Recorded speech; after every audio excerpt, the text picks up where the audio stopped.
present. Thank you, sir. At this time, members of the public may only comment on the work study session item. Please adhere to the following when addressing the council. Comments will be limited to 3 minutes or less. Comments should be directed to the council as a whole and not directed to the individual council member. City Clerk, are there any registered speakers? Mayor, there are no registered speakers. However, I'd like to call out on the Zoom call. If there's any speakers on the Zoom call, now is the time to raise your hand, and we'll give you just a few moments.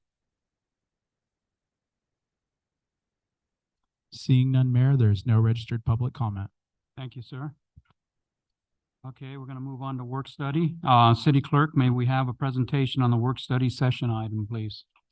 Thank you, Mayor, members of the City Council. Tonight's discussion is the discussion and appointment for the candidates for the Planning Commission to fill scheduled vacancies and fill the term seats 1, 2 that shall expire on April 1st, 2025, and seats 3, 4, and 5 that shall expire on April 1st, 2027.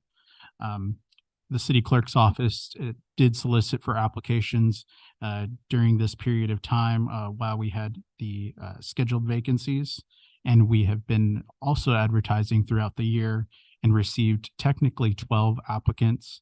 One who has withdrawn from this process. His name is Jeffrey Moore. He is included in the report. However, there are only technically 11 qualified candidates who will be participating in this interview process. So what I have for tonight's discussion is basically the 5 seats to be discussed. I have provided a series of general questions from state your experience in education to your years of residency. Those questions are optional for the City Council. And tonight's discussion will basically include the interviews for the applicants that have that are registered here for tonight. You may select a candidate who does not interview at this meeting. It is not required for our Planning Commission ordinance to interview any of these applicants on this list. Just wanted to make that note for the record. And then again, the reiteration that Jeffrey Moore is not included as he has a scheduled conflict with the Planning Commission. So with that, I have provided a little note card for you to take for all the applicants for who you might select as a first or second choice. And I'll come back to that discussion later after the interview process. So Mayor, without any other comments, if you have any questions for me. I have a question. Can we get a roll call to see who's here? Yes, absolutely. I did register a couple of folks that were able to come up to me quickly, but I can call out names and if you will, in the audience, just raise your hand to tell me that you're present. I have Connie Clark, and she's here. Oot Christensen, absent. Dana Hill, here. Gabriel Viramontes. Jeffrey Moore has withdrawn. Will Ochoa. Mondel Puentes.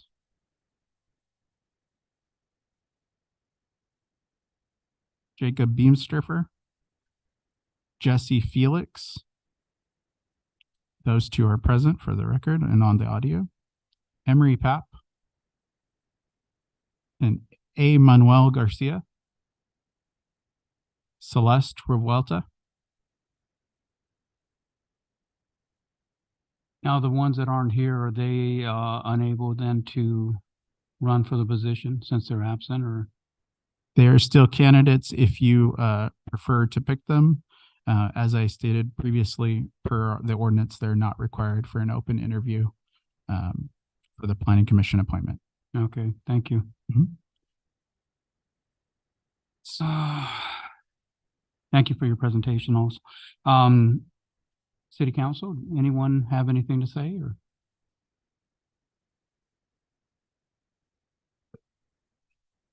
I'd like to thank the city clerk for giving us a little guidance here and a little voting sheet that helps us.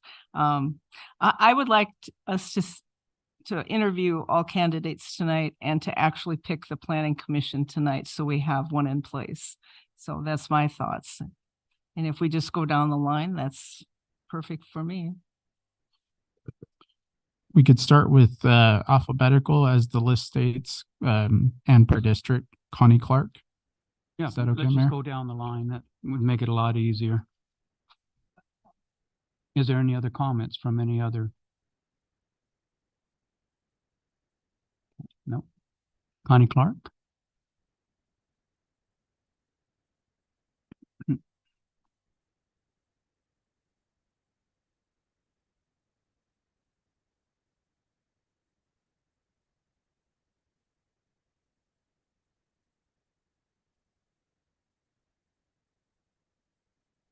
Hello? Got it. So are you asking me questions or am I just, Can you just give us a little background of yourself, please? I was born and raised here in Hemet, as you all know, you've heard me here all the time. I have a Bachelor of Arts in History, and us historians like to do critical thinking. We look into events of the past and try to maybe chart a more successful future. That's how we go about reminding everybody history always repeats itself. We are part of the arts, humanity, and social studies. So poli-sci and all those courses. My lower division courses included city planning. My teacher was the city of Santa Cruz's planner back in the 80s.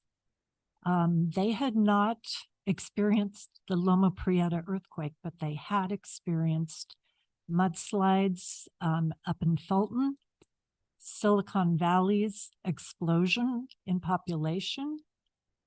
So he always imparted to us the fact that the city is a dynamic entity. While you have your general plan, it is something that you strongly use as a guideline. But there are always circumstances that change for a city. Some of those things are earthquakes. I also took a class from geology from Lori Dangler. She is an expert in earthquakes and tsunamis. When I lived in Humboldt County, we lived on a triple junction out there in the ocean. And in an instant, in 1992, 3 major earthquakes happened within 24 hours, all 7.5 and more. We watched windows dance or windows blow out, cars dance. It was literally right out of a movie. And in that moment, the city changed, and so did the topography. So we had to do, us being city of Eureka, we had to make changes, including things to our own homes. So I understand some of this with my city planning. I lost part of my home in that 92 quake. So I'm pretty familiar with planning, obviously, and having to redo permits and such. City of Eureka is probably no different than the city of Hemet. Incidentally, I did volunteer in the building department here at the city of Hemet when we were doing our remodel here. I've been through permits, I've been through inspections, I've been through all kinds of plan projections.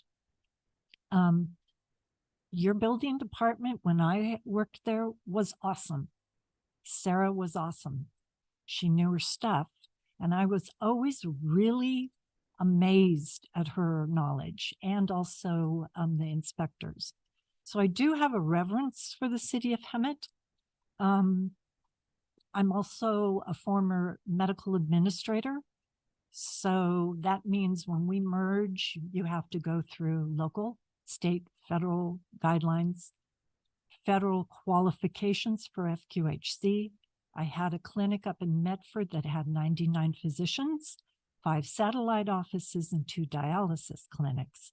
So I'm pretty familiar with juggling many, many jobs.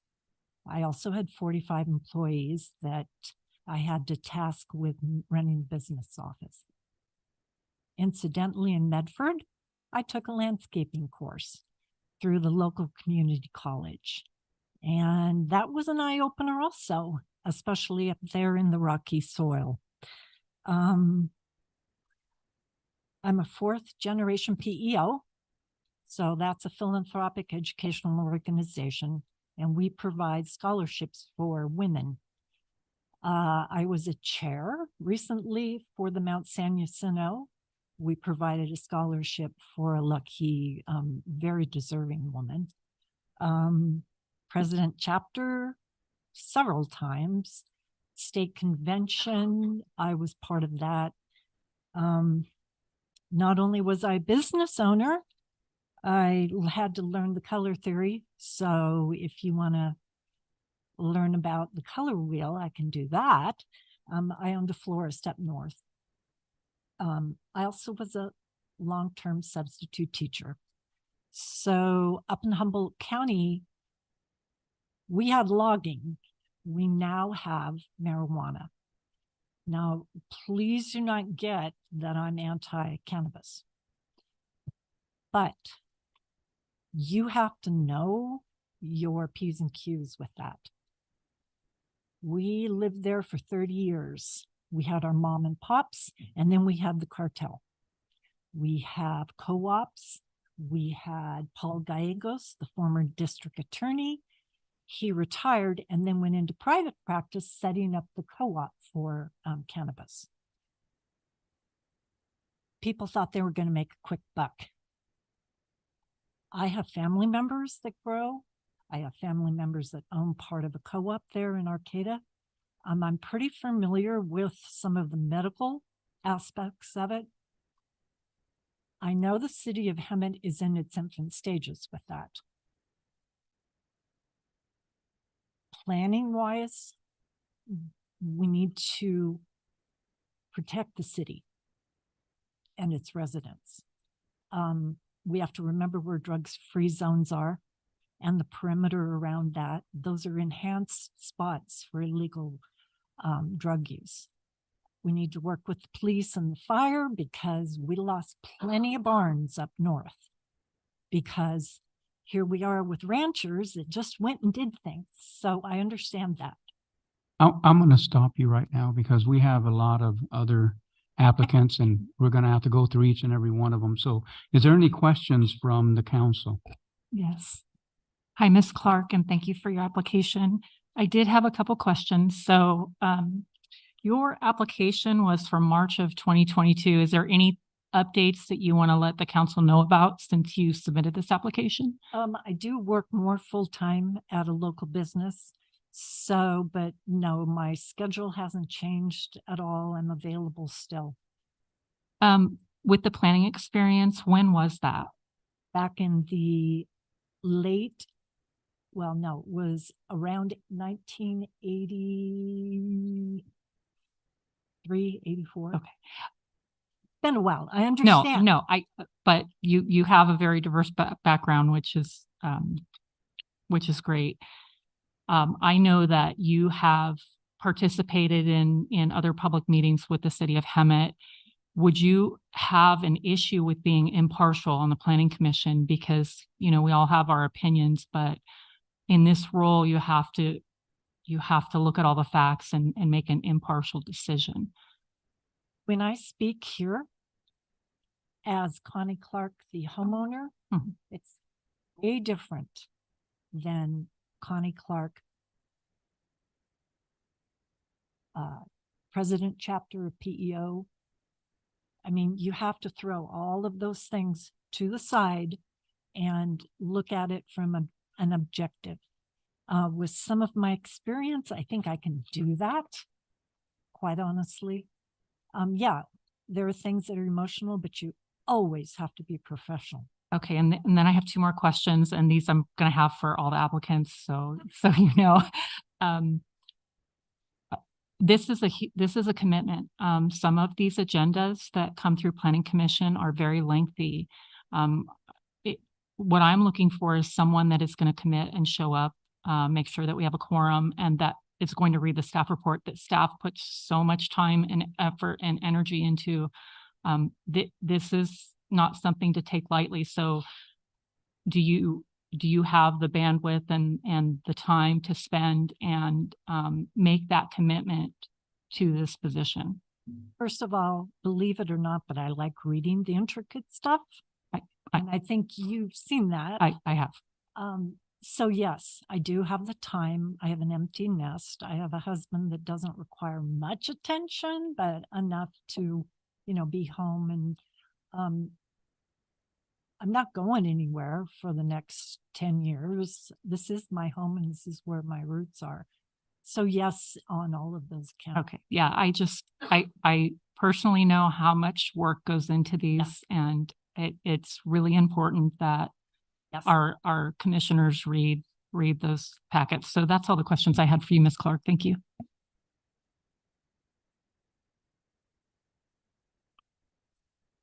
Not so fast. And yes, thank you for applying, and thank you for being involved and concerned and all of that. Two questions, and I will ask this of all of the candidates also. Are you familiar with the general plan that the city has now? That's coming to its sunset at In 2030. Yes. Okay. And are you willing, would you have the time, and would you reach out to attend workshops and classes and go to sessions to learn more about what a planning commissioner really does? Yep. Thank you. Absolutely. Thank you, Connie. Anybody else? I just have one question. Hold on, please. This city, we're kind of trying to grow and bring in business. How are you with businesses? Are you pro-business? Do you think Hemet's big enough to grow and have warehouses and other type of manufacturing businesses here? Yes. But that is kind of a loaded question, because I understand the way a city must work. So you have to have a good infrastructure. You have to have a good business plan. All of those things are in place. Absolutely. And we welcome it. Now, just because I was part of Hemet when it was a good old boy town, or mom and dad taught at the high school, and when you got home, you were in trouble because they already had called. That's a different Hemet. This is a new Hemet, and we have to get on the bandwagon. Look at a lot of the blight around here. The city is struggling, and I totally would like to be a part of that change. Thank you. Thank you. Let's move on next. I did notice that a couple individuals came in, so I just want to ask out into the crowd if Oot Christensen is here, would like you to approach the podium. Seeing none, we'll ask Dana Hill to approach the podium.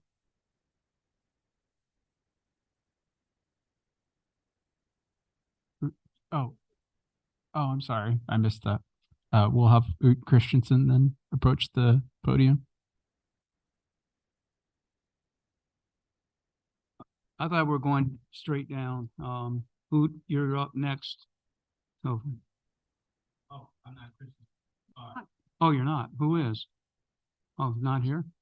Yeah, we're gonna still have absent. Dana Hill. You're up. Dana Hill is up for the record. Okay. Hello. A little bit about me. Let's see. Dana Hill, native Southern Californian, lived in, born and raised in Anaheim.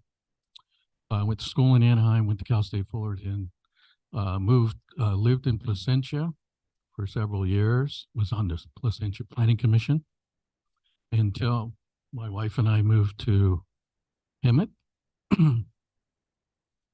So I've been on the Hemet Planning Commission for, I guess, what, the last couple of years, 2.5 years, 3 years? 3 years. Wow, time flies. So I'm very interested in continuing that for the city of Hemet. I think it's very important to represent the city, represent the people, work with the city council on the general plan. Things like revitalizing downtown, in all the arena stuff that's going on. So in my professional life, I've worked for Oracle Corporation, Microsoft. I currently have 20 years in at Northrop Grumman Corporation. Northrop Grumman, I don't know if you're familiar with them, but they are a federal contractor. I am very familiar with contracts and how the federal government works. And my past life at Oracle and Microsoft, I worked on the government side, so state, local, city government planning and contracting. So that's me in a nutshell. Any questions? Go ahead. So the two questions I had. Yes. Which, Yes, I do commit to the Planning Commission, and I take it very seriously. okay. So being on the Hemet Planning Commission, just for the edification of all the other applicants, how much time does it usually take with one agenda for review and then attendance and whatever goes along with that? Well, we start at 6, and you got to count on at least an hour and a half for the entire meeting. Sometimes it takes 2 hours, sometimes it takes longer. One agenda item could take up to an hour. And especially if you get a full audience, you could be here for a couple hours. Right. But how much time do you spend at home, like reviewing the agenda packet? I try to, for staff, I try to get back to them and give them questions ahead of time. So I'll look at it like over the weekend and try to get some questions into them so that they, have a heads up on my questions. I know they appreciate that. Yes, they do. That's all the questions I had for Mr. Hill. Thank you. Mm-hmm. Okay. And mine are you've heard them. Definitely. Have you read our general plan? Yes. Which Yes, I'm familiar with I know the answers to these, but I have to ask them anyway. And are you willing to spend the time going to workshops and things like that to learn more about being a planning commissioner? Well, absolutely. And last year we all went to the Planning Commission seminar. That was in Long Beach, the Planning Commissioners Academy. the League of Cities. They do a good job. And I think the next one here is coming up, and it's in Long Beach. Yeah, March 6th through the 8th. Yeah. Put it on your calendar. Alrighty, thank you so much. Sure. Wait, you have any questions? Malcolm?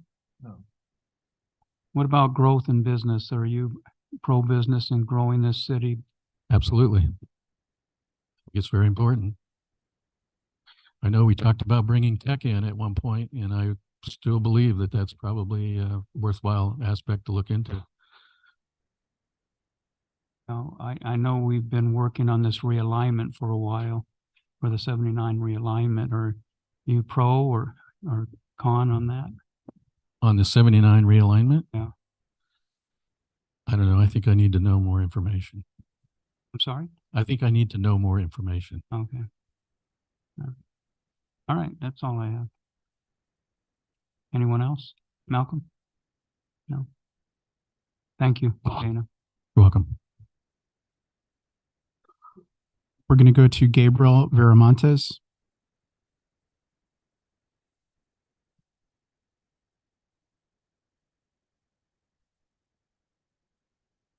Hello, my name is Gabriel, and a little bit about me. I'm a student of HSU, Cal Poly Humboldt. I believe Mrs. Clark grew up there.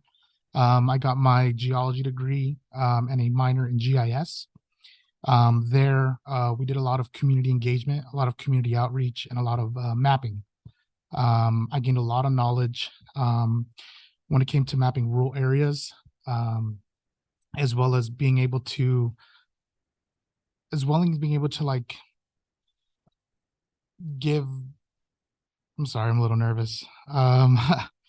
We basically reached out to a lot of elementary school students and high school students about the potential hazards of earthquakes.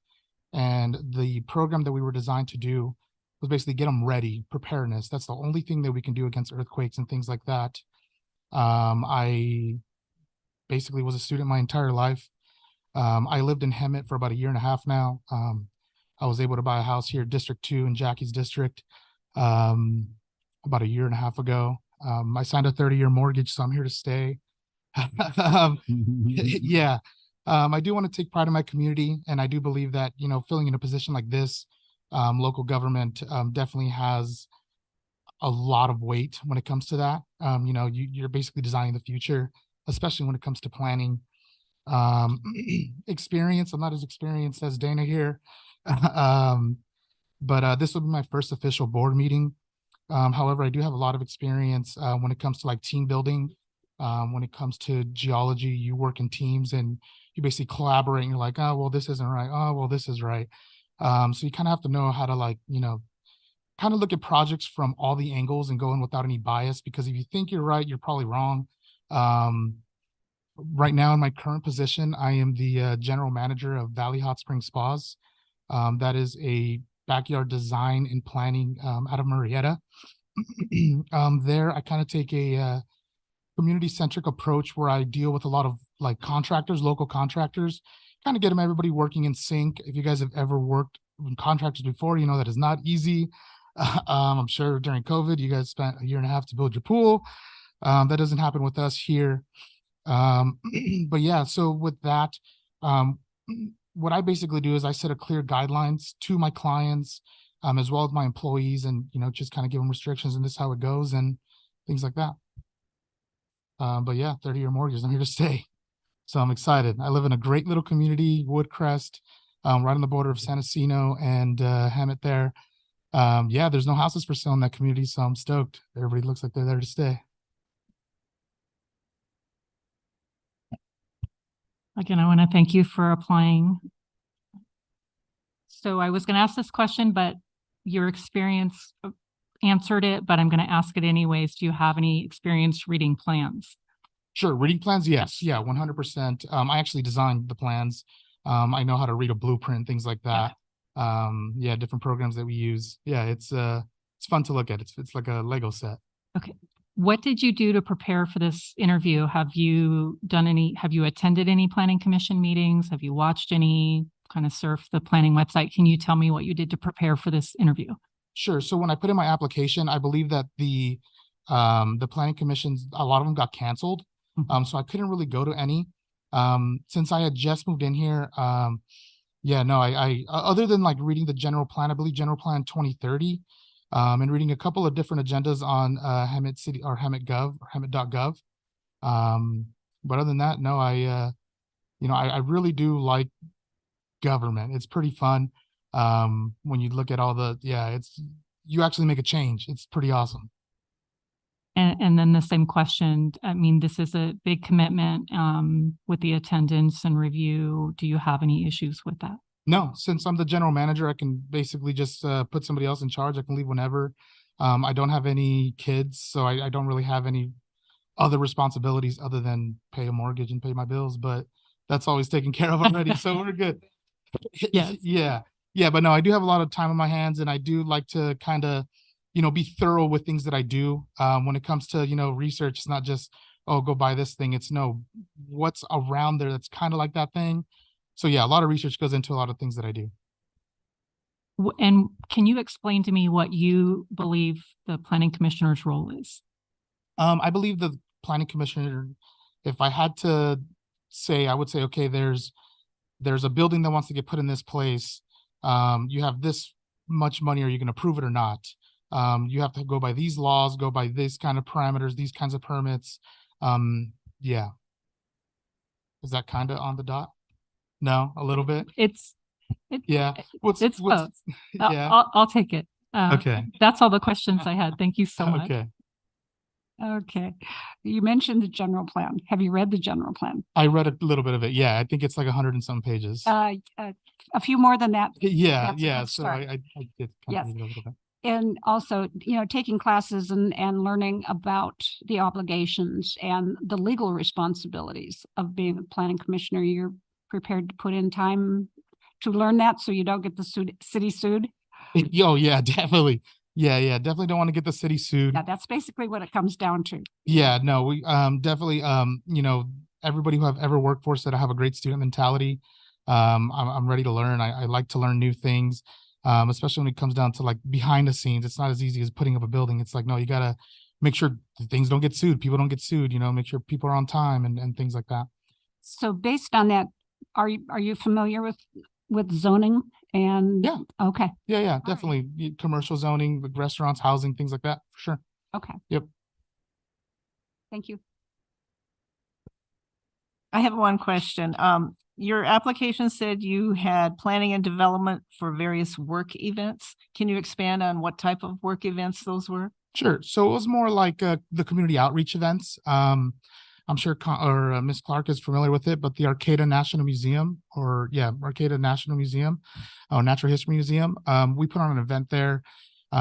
Pretty much we just like made like little like earthquake preparedness, things like that, where we would set up like little experiments and have the students kind of go through it.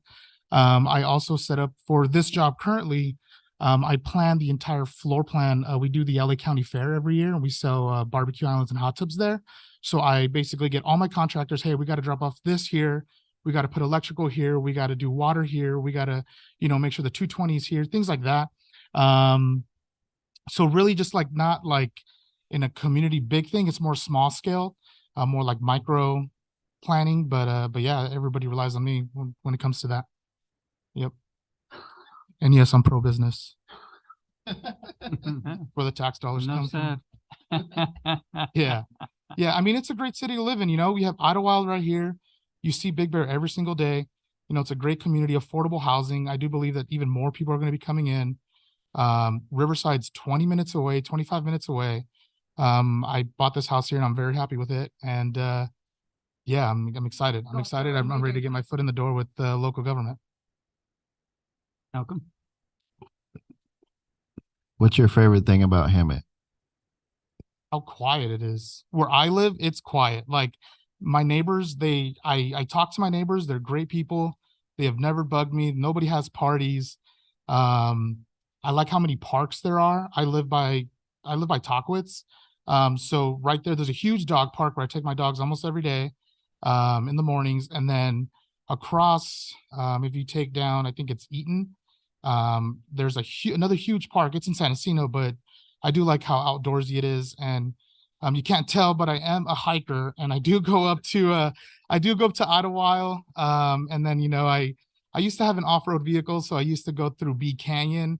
There's just a lot of stuff to do here, and it's like if you want to go to Riverside or San Bernardino or anything like that, it's just 25 minutes away. It's not too far. I do like it here. Thank you, sir. Thank you.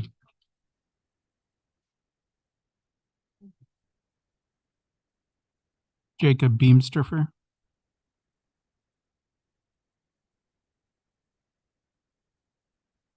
Good evening, Mayor, Vice Mayor, and Council members. My name is Jacob Beamster, and I've gotten the pleasure to get to know each and every one of you over the years.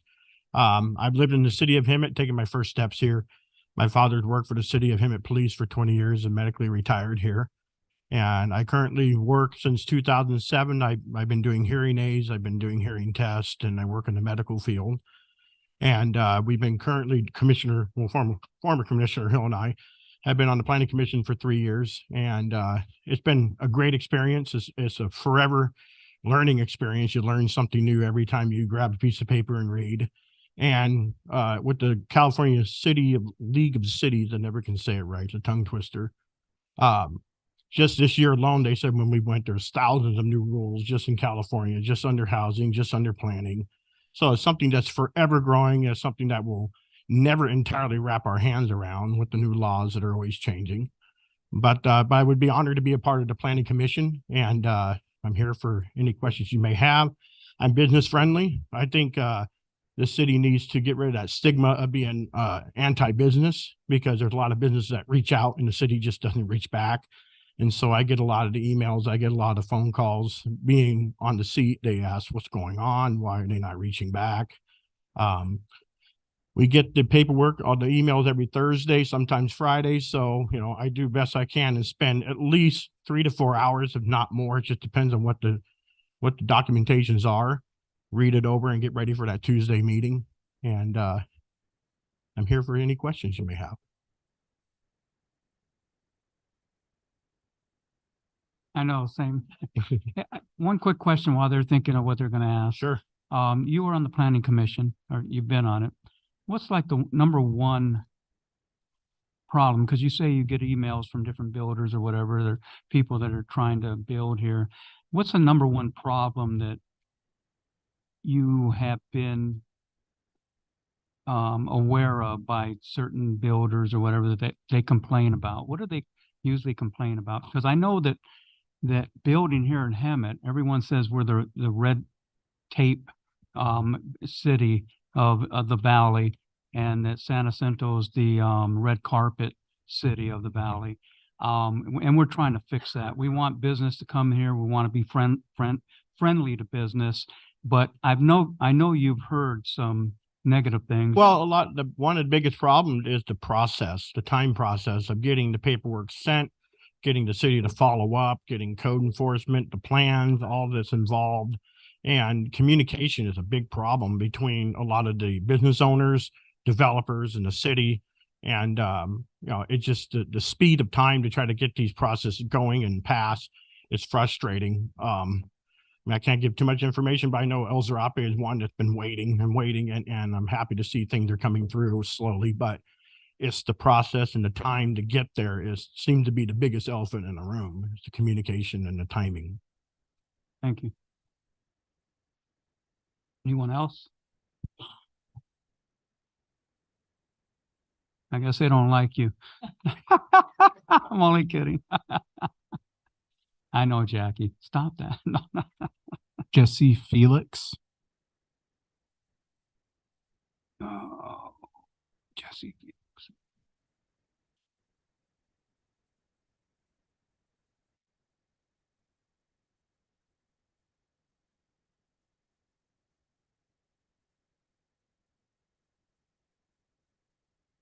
Why do we pass the Will?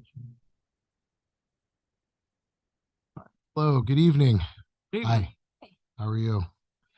Hello, good evening, esteemed city council members, city employees, and fellow citizens of this great city we have the opportunity to live in. My name is Jesse Felix. I've been a citizen in Hemet for over 4 years. I'm a teacher, a manager, a father, and loving husband. I would love to take this time to talk about the future. The future is something that we can absolutely craft and shape as people, but it takes work and valuable foresight. Work is something we do to create something better for ourselves and something that is of value. And foresight is aggressively and compassionately making sure something will and will not happen in the future, using lived experience, knowledge, and expertise to guide. The future for Hemet is a place where our citizens can feel enriched, absolutely love to live here, and a place proud to call home. I grew up 18 years of my life in La Quinta, roughly 70 miles from here. At the time, all I saw was empty lots and tumbleweeds. Me and my brother, we used to pick up sand, like smooth glass in the sand lots as kids. My experience growing in La Quinta was similar to the students that I teach today. I'm a teacher at San Jacinto Valley San Jacinto Valley Academy. I teach culinary arts.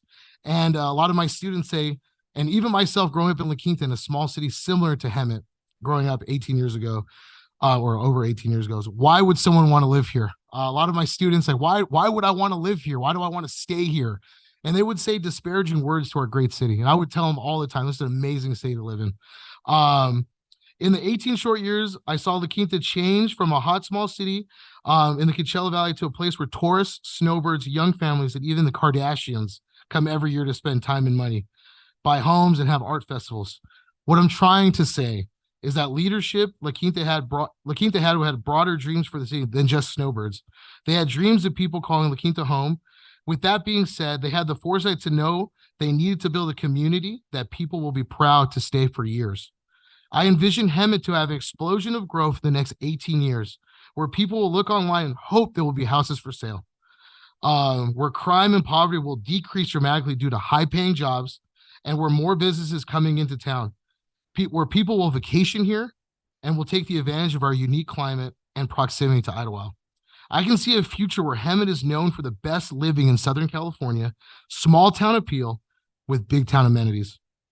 What I lack in city government, I can bring with lived experience as a citizen, my foresight to make sure the plans we create will happen, and most importantly, the work. I am willing to put the hard work in the position and bring our great city to the national level. Hemet is where I call home, work, and raise my family. I would love to be considered for the position of the Planning Commission because I know I'll be able to put in the work. I have the foresight to help shape our city one parcel at a time. And I would like to end, and I'll open this for any questions, with the quote from Abraham Lincoln. The most reliable way to predict the future is to create it. Allow me to help create with you. Thank you for your time. Any questions? So this is a question I asked another applicant that I haven't seen at public hearings before, but how did you prepare for this interview? Did you watch any meetings on YouTube? Did you? Bingo. So yeah, I watched some meetings on YouTube. I watched the city council meetings just to see how local government is. I Googled the position, and I just, as I was doing my research, it aligns with my passions and my ability to help the city. As a teacher, I teach students.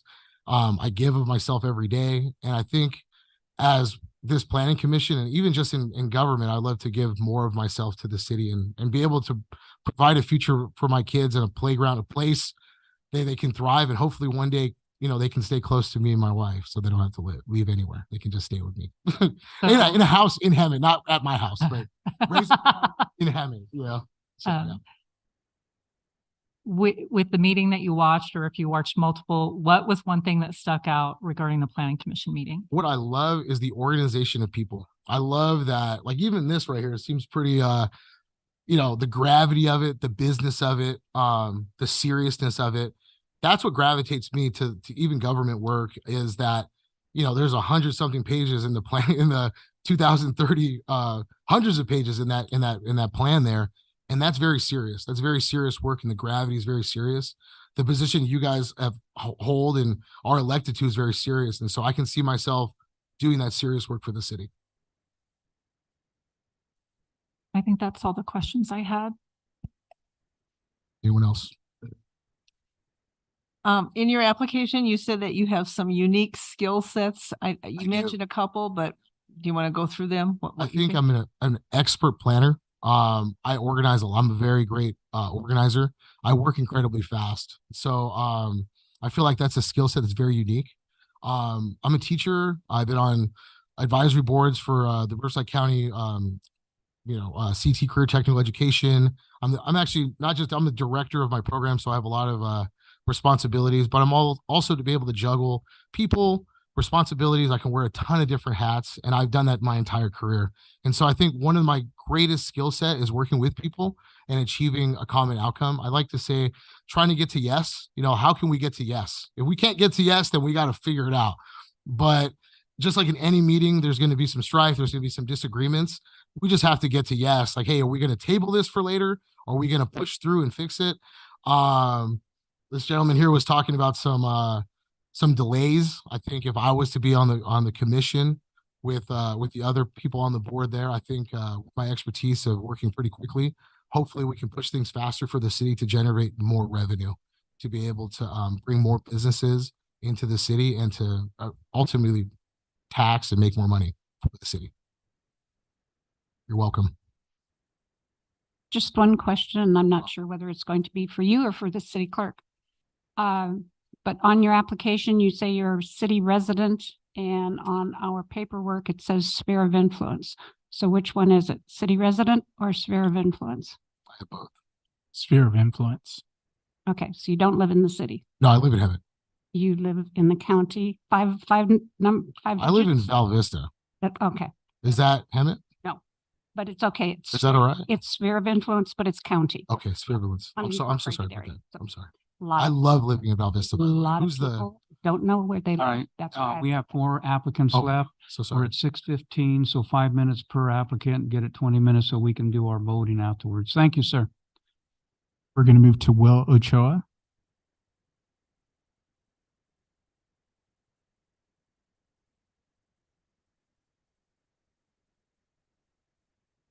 Good evening. Can you hear me? Yes, sir. My name is Will Ooa. I moved to the Valley back in September of 1987. 5 days later, I met a girl, and we've been together ever since. Raised Well, two you were beautiful girls. just here recently, I think at the last council member, and gave us your information. So if we can just go to the questions, I'd appreciate it. This is a gentleman that was elected for the Mobile home rent review. mobile home rental thing. And so we have his resume. Yeah. So- Graduate of San Diego State, Right. civil engineer. So yeah, worked Caltrans for 25 years. Most recent role retired. Okay, so Caltrans District 8 was. So if you have questions, let's ask the questions. On your application, it says you're interested in the Mobile Home Rent Review Commission and Infrastructure and Planning Commission's not listed on there. Can you explain why that changed? Sure. Yeah. No, I just retired 2 months ago, and I was on the city website, and I noticed there was an opening for the mobile home rent review, and I thought I'd go for it. So anyway, during the last council meeting, when I was up here, it was brought to my attention that there was an opening for the planning commission, and that did pique my interest. And so I didn't know there was an opening at the time, but I'm interested. And again, the same question, what did you do to prepare for this? Have you watched any meetings, attended any planning commission meetings? Just regular online studying and talking to some friends from Caltrans who work in the planning department. And can you explain to me what you think the planning commissioner's role is? I believe it is to make the city better in the sense that bringing in business, rezoning. I don't have a very clear idea, I'll be honest with you, but we're going to learn. I appreciate that. And the same question is do you have any issues with committing the time that's necessary for this position? And no issue at all. I just retired 2 months ago, so I figured. Okay, thank you very much. Just a quick question. What exactly or generally was your capacity at Caltrans as a civil engineer? A senior engineer. The last 7 years, I worked as a project manager and heading up project delivery teams to deliver capital improvement projects, multiple multi-million-dollar projects. In District 8? Yes, in San Bernardino. And the same thing, are you familiar with the city's general plan? Unfortunately, I am not. Okay, and would you be willing to go to the classes that are necessary to learn all of the responsibilities and duties of the planning commissioner? Yes, I'd be eager to. Thank you, Will. Malcolm. Thank you, Will. Next. We'll move on to Emory Pap.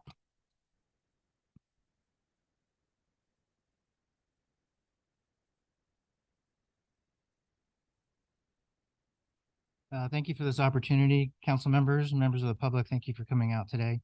I've been a resident of the sphere of influence area of the city of Hemet since 1991.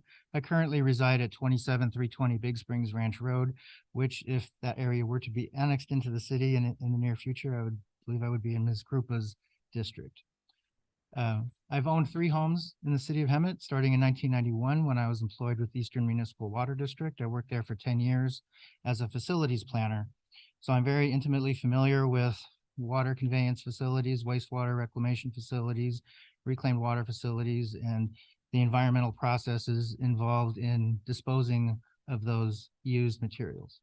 I've worked as a city planner. I currently work as a city planner for the city of Banning, California. I've worked for the city of Temecula. I've supervised in the advanced planning division there, the current planning division there, and the redevelopment agency there when there was still one there. I moved from the city of Temecula to the city of Desert Hot Springs in a consulting role where I worked there as a contract planner for 3 years, doing a multitude of all of their different types of planning applications, including a very large annexation that was proposed for the city. After that, I became employed by the city of Hemet, and I worked here as a principal planner for about 3.5 years. So I'm intimately familiar with your general plan and your zoning ordinance. I also supervised your code enforcement division almost the entire time I was here. So I'm very familiar with code enforcement processes and what they do, how they do it, and why they do it, and why it's so important. My family grew up here. I have 2 daughters and 2 former stepchildren that all went to Hemet schools. They are all graduates of Hemet High School. I have a degree in urban and regional planning from Cal Poly Pomona. I actually formerly worked with the city of Placentia, where I believe Mr. Hill said he was a commissioner there.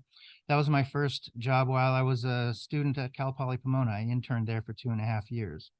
So I have 30+ years of planning experience. I can't say I've been a Hemet resident completely since 1991. I did move away for 4 years, but I held on to my home and I moved back to it in 2018, and I've been there ever since.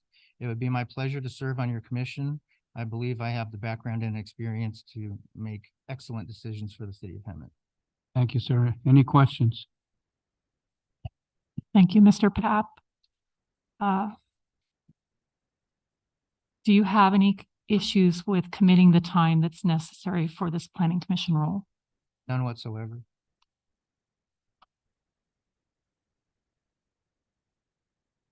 What did you do to prepare for this interview? I've been actively reading the City of Hemet Planning Commission agendas and City Council agendas for roughly the last year. And at times I've participated via Zoom on Planning Commission meetings and offered comments on some projects. So although I live outside the city limits, I do all my business here. I live here. I purchase most of my purchases are made here in the city of Hemet. I feel that this is my hometown, and I very much like to pay it forward. I've been blessed living here. Had a nice life here, and I would like to give back. You're good. You're good. You pro-business? Absolutely. As Okay. long as it's done properly. I don't think we need a whole lot of Amazon return businesses. I think the city really needs better quality businesses with better paying jobs, higher skill level jobs, and I'd be very happy to assist. Are you retired right now, or are you? Not. I'm currently working full-time for the city of Banning, California. Okay, thank you.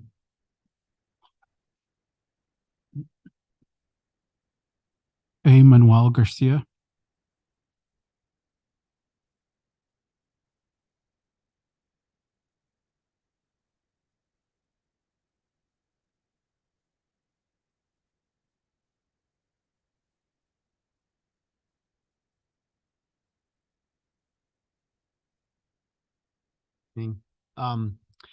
My name is Manuel Garcia. Everybody calls me Manny. I have presented to the city council on one other prior occasion. I don't know if the same group was here. It was a number of years ago. I presented on healthy food and healthy agriculture issues, which directly led to me advising the Saboba Band of Luiseño Indians on a very important food security project for them. You all have my resume, so I'll try and keep this quick. I know your time is running out. I am an attorney. I advise food companies. I advise agriculture companies. I have most recently started my own food tech company. I believe San Jacinto and Hemet could serve as ground zero for an ag and food tech boom. I'm very intimate with that industry, and this area has a history of agriculture, so I think it lends itself to that type of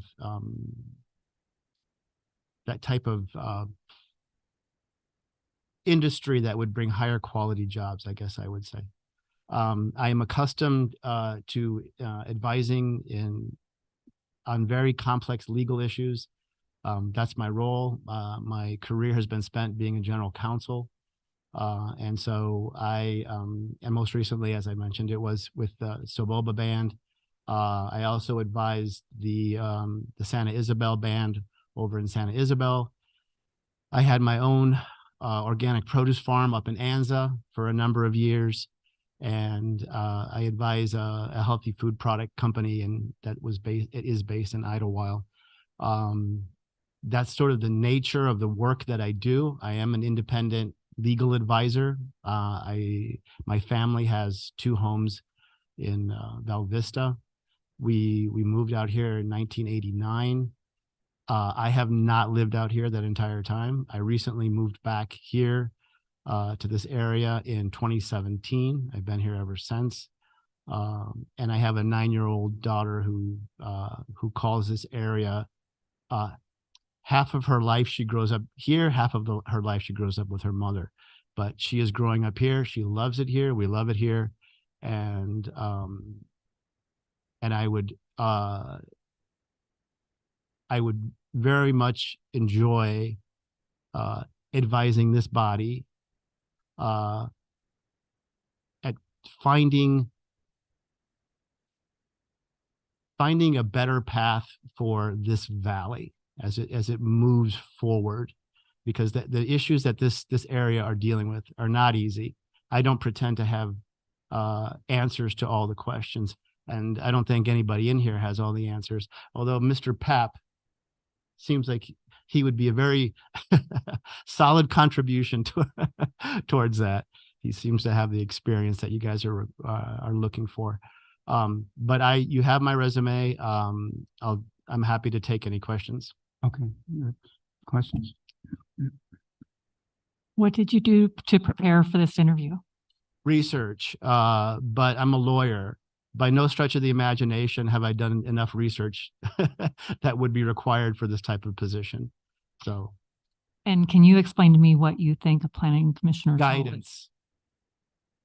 It's guidance. So look, nobody likes lawyers. Everybody has a lawyer joke in their pocket, right? So, yeah, Stephen, you know what I'm talking about. So, but the fortunate or unfortunate aspect of that is we're a country of laws, so you don't get around it. And so lawyers are, for good or for bad, depending on the lawyers you have, they're necessary. So. I know you mentioned the area that you practice in, but are you familiar with CEQA at all? With CEQA? Yes. No, I am not. Okay. What is it? It's the California Environmental Quality Act. Oh, no.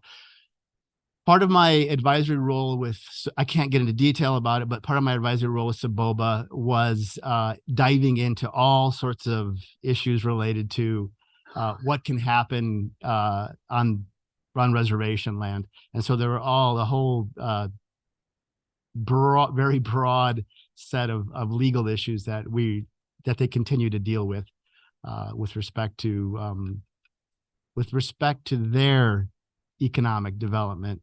And I would say that they're very much interested in seeing San Jacinto and Hemet succeed. They want to be a part of that. I can't speak for them. I cannot speak for them, but that would be my general impression. And then again, it's the commitment and the time. Do you have any issues? I have no issues with that. Yeah. That's all the questions I had. Thank you so much. Are you familiar with the general plan that the city? I'm familiar with it, but again, as a lawyer, it's so extensive. It would, anybody except for Mr. Pap, I think he really, I really think he's looked into it. It would require dedicated research. So. Okay, and the next is have the time and availability and willingness to go to the workshops and classes. Absolutely. Absolutely. I mean, this is going to require serious dedication. So. Thank you. Jackie? Nothing? Now, you mentioned something about living here part-time or. My daughter. Oh, your daughter, not you. Not me. Yeah. Okay, I'm here great. full-time. That's it. No, I'm very much pro-business as well. Right. My heart and soul is in healthy food and healthy ag tech. And so I think this whole area lends itself to that. But there's nothing I have seen on the website or in any of the discussion that lends me to believe that this is something that's been sort of. So anyway, thank you very much. We got to move on. Thank you. Celeste Rta.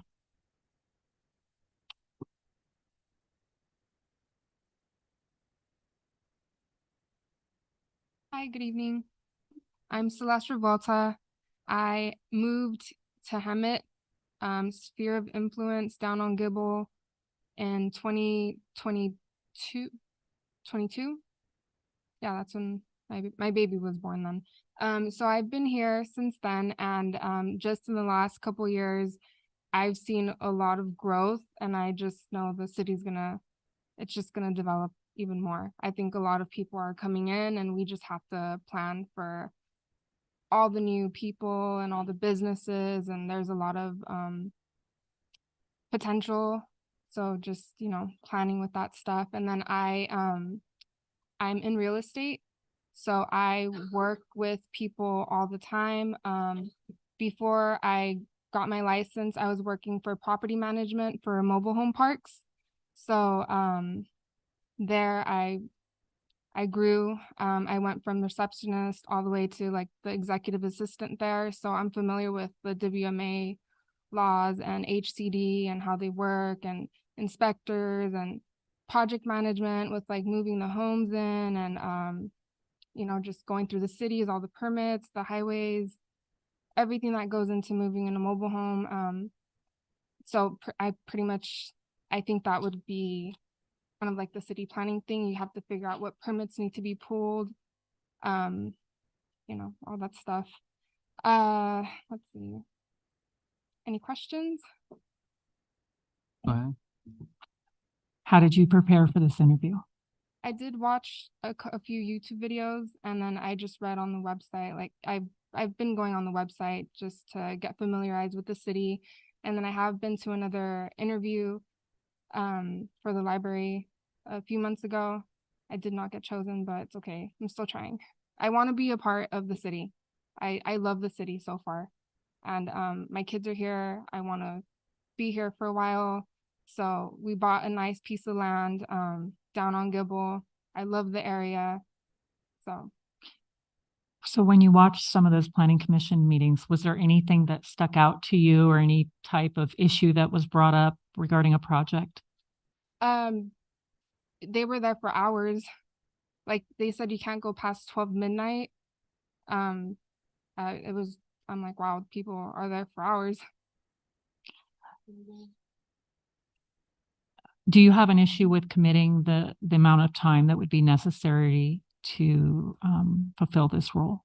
No, I'm very flexible with my schedule. I'm always organizing my schedule. I have my month planned, and I make sure I know what I'm going to do each day.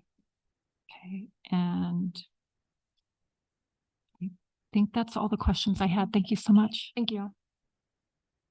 Mine has to do with the time commitment also with going through. And are you familiar with the general plan? Have you looked at it online? I have not read it yet. Okay. But I will. And then the same thing, going to workshops and classes. Oh yeah. Over a period of time. I love learning. Yes. Have time for that? Yes. Okay. I'm good. Anyone else? No, Malcolm, no. Business friendly? Yes. Okay, thank you. Thank you. Okay. If I may, I just did want to do one final call. If Manuel Puentes is in the crowd, now is the time to approach the podium. Or Oot Christensen. Seeing none, that concludes our interview process for this evening. Okay, thank you.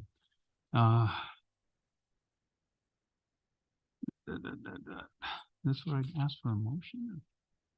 So, Mayor, after this interview process, what I've provided for each of the council members is a vote sheet to try to, narrow down the approach of selecting seats 1 and 2, and additionally after that, seats 3, 4, and 5 to be tallied by myself.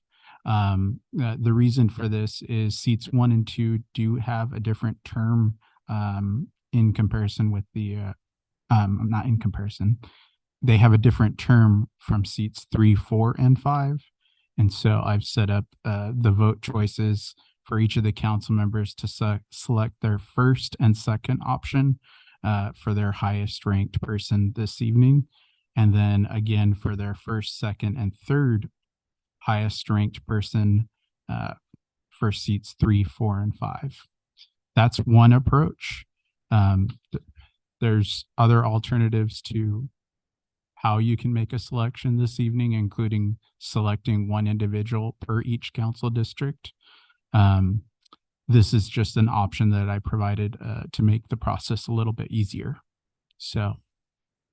And council, just to kind of chime in there, the language that's in the ordinance gives the council a lot of discretion in the process that it wants to employ to appoint people to the city council.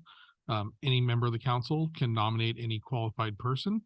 It just requires a majority vote of the council to appoint to the commission. What the city clerk has put together here is a process perhaps for finding some kind of consensus on those nominations. If you go through this process, the city clerk will let you know sort of where your nominations are at, very similar to how we filled the city council seat. But it will require further action of the city council to actually appoint individuals to the planning commission.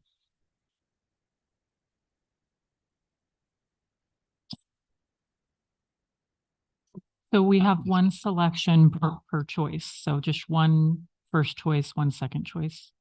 Is that correct? And yes, and again, it's sort of similar to how we filled the city Yep. council seat. And the idea is if you all write down 2 names, we're hoping that there'll be a significant amount of overlap, and we'll let you know what those names are, and then you can perhaps use those to guide your nominations. Are we going to give any point value to this? Like if we want the first choice, like on the bottom, there's first, second, and third choice. If we want a first choice, should we put a 3 by that one? Are you going to add them like that or just check marks? I was just going to do the checks, but I can do whatever you'd like me to do just to make it. Would that make more sense to you then? Actuality, we select 5 names, or do we Right. select No, we pick 2. names? I mean, you We'll have. pick 4. Yeah. Yeah, so That makes sense to me.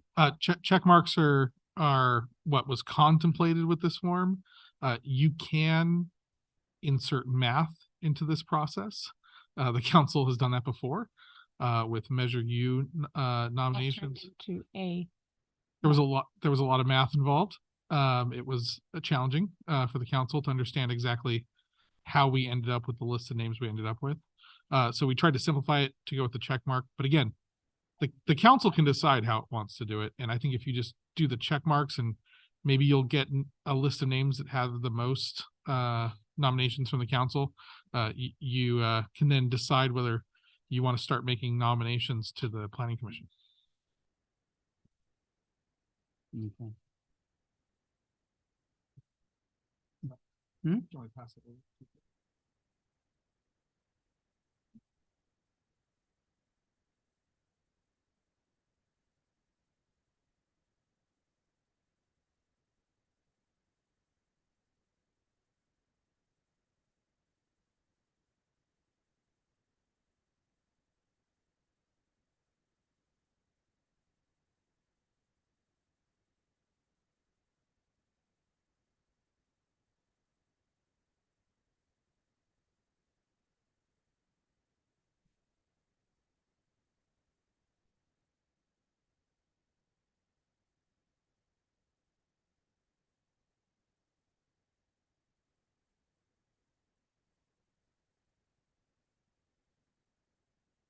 This is important.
Mayor and council, I have the tallied votes. I'm going to read all of the nominations just for the record. So for the top first choice, Dana Hill received 3 nominations, and the second first choice received 2 nominations, which was Emory Pap. So I need a nomination for seat 1. So the 2 candidates are Dana Hill and Emory Pap.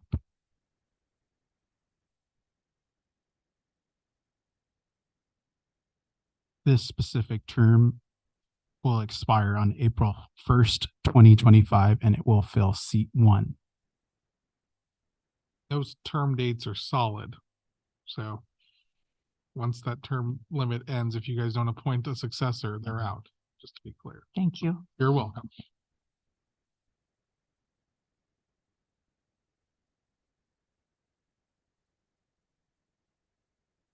And it's a 2-year term, just for clarification.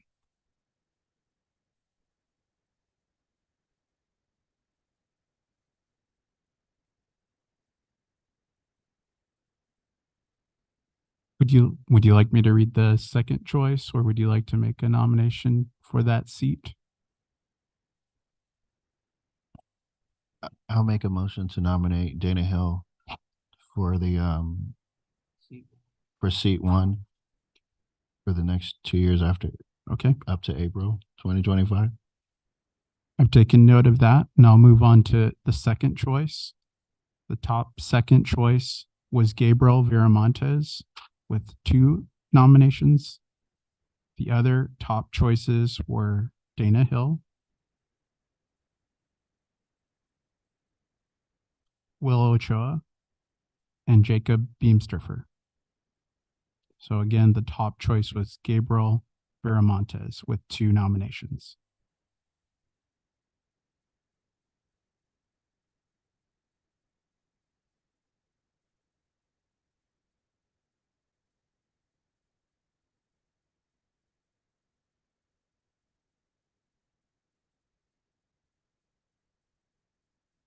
We're talking about seat 2. Your second choice.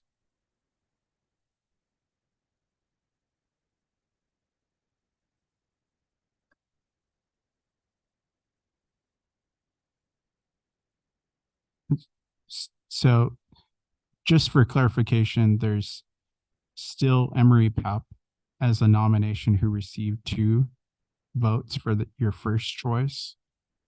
And you could select any of these choices, but Emory Pap has 2 nominations. And moving to the second category, we have Gabriel Viramontes, who has 2 nominations. The other names I mentioned only have 1 nomination. Is that more clear? So For seat 2. Can we choose the second place for the first seat? We just need a nomination. I would like to nominate Emory Pap for seat 2. Okay. And we can vote on these one at a time or all at once. Whatever the council wants to do. Got 2 nominations. I haven't heard seconds for either of those nominations. Will those 2 names, for The- example, will those 2 names, the 2 nominations, fill the top portion only? Exactly. So the way that I broke it down, and I'm sorry for the confusion, but the way that I broke it down in the tables are to select seats 1 and 2. And then the second table set is to select seats 3, 4, and 5 because they serve different terms. So I would like to see what that bottom part says, because maybe somebody that we're voting on for 2 years, we really want for 4 years, and we haven't any clue on what votes they got. Why can't we find out who the 5 top voter numbers are? I mean, the 5 people who got the most votes. okay. That fills 5 positions. Okay. I'll go. And draw straws. Got it. So Dana Hill received 3 nominations. Emory Pap received 2 nominations. Gabriel Viramontes received 2 nominations. Connie Clark received 2 nominations. Will Ochoa received 2 nominations. And that's it. Those are the top folks who received either 3 or 2 nominations.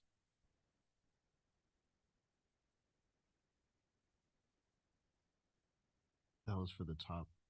Oh. That was for the top section. Yes. Yeah. So Jacob Beamster has received 1 nomination for second choice and 1 nomination for third choice.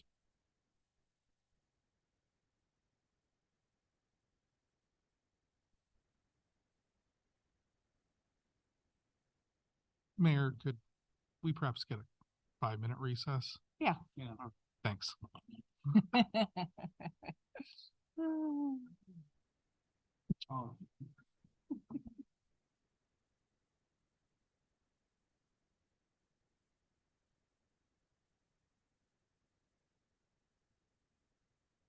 I was.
All right, Mayor, we have simplified this. There you go. So we did a little math and we have concluded with the top candidate for nomination, Dana Hill, and then so forth, Emory Pap, Jacob Beamster for Will Ooa, Connie Clark. So we brought that up on the Zoom as well on the shared screen there. Those are the top nominations. So again, you could take either each individual person to vote on, or you could fill seats 1 and 2, and then 3, 4, and 5 as they have different terms.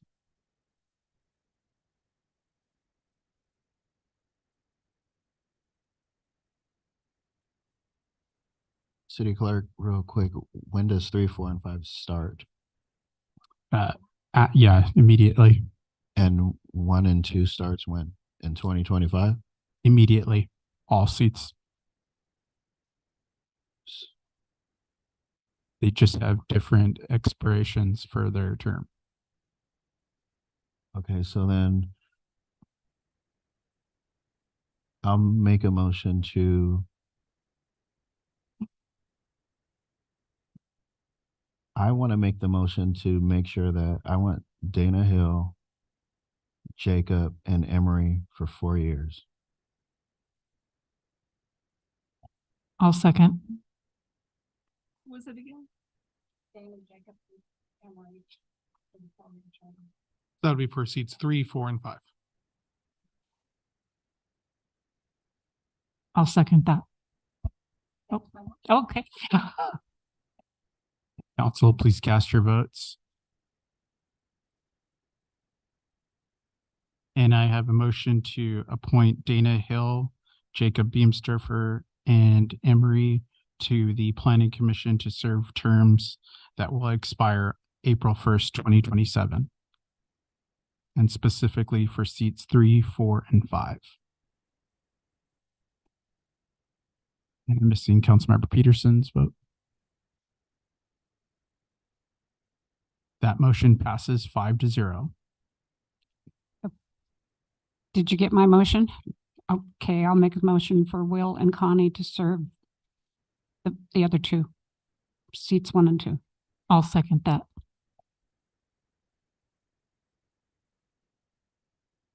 Council, please cast your votes. I have a motion by Councilmember Krupa, second by Councilmember Kendrick, to appoint Will Ooa and Connie Clark to serve for seats 1 and 2, and those seats will expire on April 1st, 2025. That motion passes 5-0.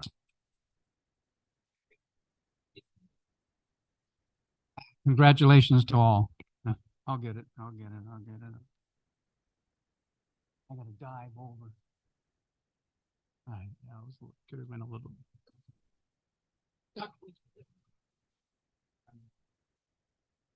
Congratulations.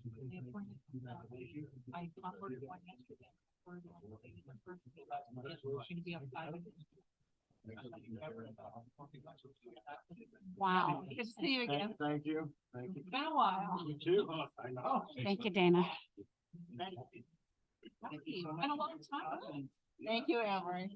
I was calling, did you adjourn us? No. No, why don't you guys stole them from your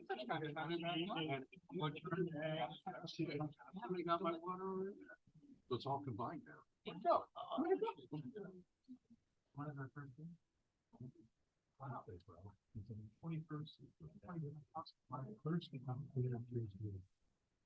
So when I do,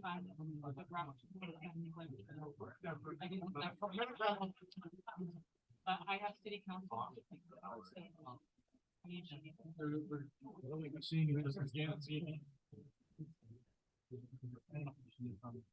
They'll get to do the training.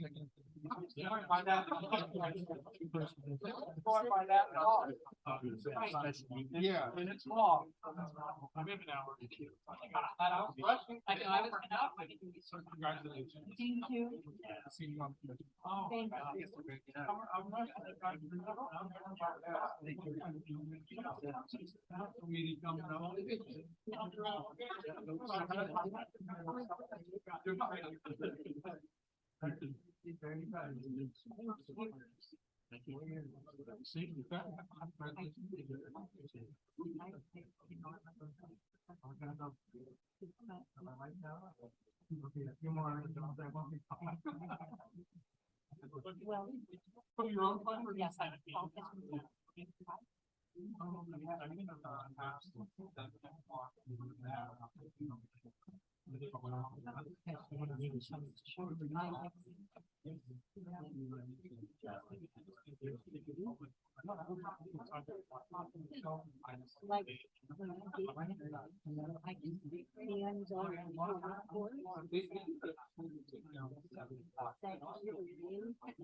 Yes, yeah, but that's gonna be coming forward, and so you may have to recuse yourself.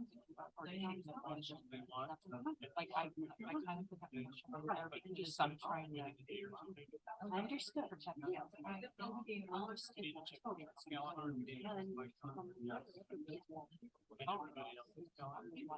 Not me.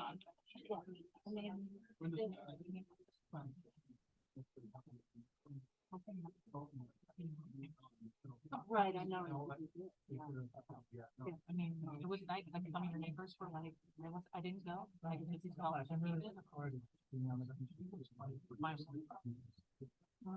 We got ours on They really were. the first Wednesday of every week.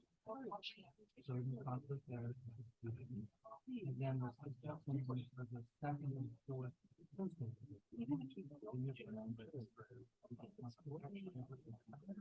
And as a planner, as a planner, nothing disappoints me more when nobody's showing up, even if it's controversial, even if it's speaking in opposition. And I gotta say, I like seeing the process work. When people come, it means people care.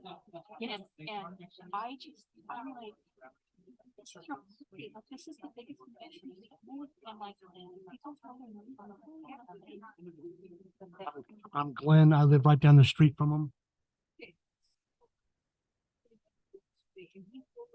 Yes. The public works, I'm sorry about this. You know, of course I have I volunteer. And you would walk into your room. Oh, okay. And you'll be just how you vote.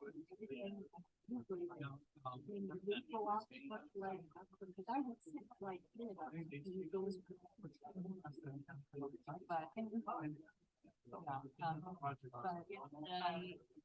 can't remember where I'm from.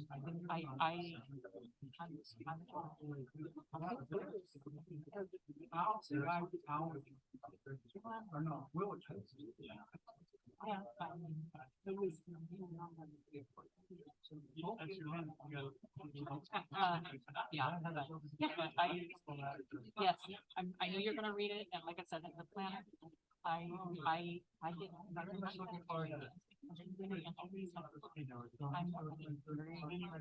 Like, I'm working on this. Like probably next week. I have two new planning commissioners that I am boarded this week. And then his freaking bedroom window because his wife almost got hit with one the other day. I have on there. I don't think they. And it's probably gonna be like 2,000. Barbers. Like, it's not One, so I'm gonna wait around till 7 o'clock. Help you with that. I don't know why. Like, you know, it looks good from a distance, but it wasn't proper. And so, I mean, it's always in the environmental documentation. I go straight to the recommendation. But like, I don't know how that's good. You know, so I mean, but you have to, like, I typically, I'll just go to the recommendation and make sure that those are put into conditions of approval, but we do have to kind of look and like, I'm not looking at, they're doing left turns movement, safe, right? I mean, a lot of times, I'm like right in, right out because this is a right. So, right. If it's just like any one-on-one, like I can, yeah, of course I can, and I don't want to. Nothing, but if you've got like just general kind of question, you know. Congratulations. This is our early, what are we doing here?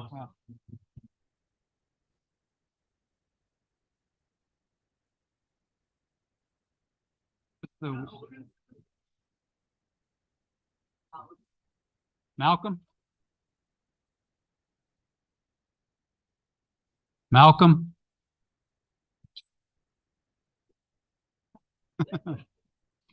Malcolm in the middle? That one.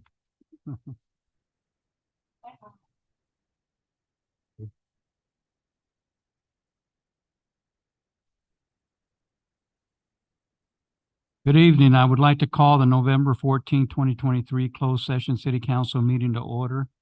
I would like to point out that the meeting is being hosted through live stream on the city's website and by Zoom teleconference. City Clerk, may we have roll call, please? Thank you, Mayor. Councilmember Kedrink, Here. Councilmember Krupa, Yes. Councilmember Peterson, Here. Mayor Pro Tem Lowenthal, here, Mayor Mills. Here. All members are present. Thank you, sir. At this time, members of the public may only comment on the closed session item. Please adhere to the following when addressing the council. Comments will be limited to 3 minutes or less. Comments should be directed to the council as a whole and not directed to individual council members. City Clerk, are there any registered speakers? Thank you, Mayor. There's no registered speakers. However, I'd like to call out on the Zoom call. Now is the time to raise your hand if you have a public comment on closed session items. And we'll give you just a few moments. Seeing none, Mayor, there's no public comment. Thank you, sir. Council will now proceed to closed session. Thank you for joining us. The report of closed session will occur after the deliberations. All right.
recognize them over there. Okay.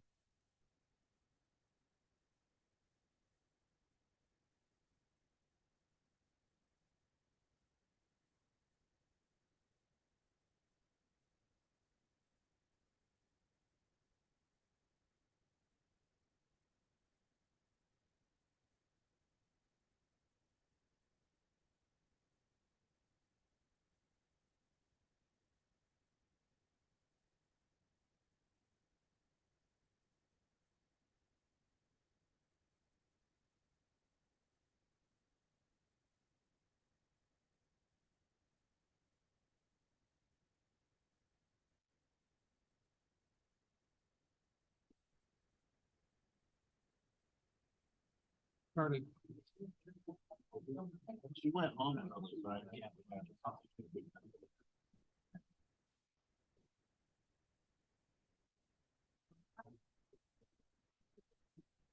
Thank you, Ron.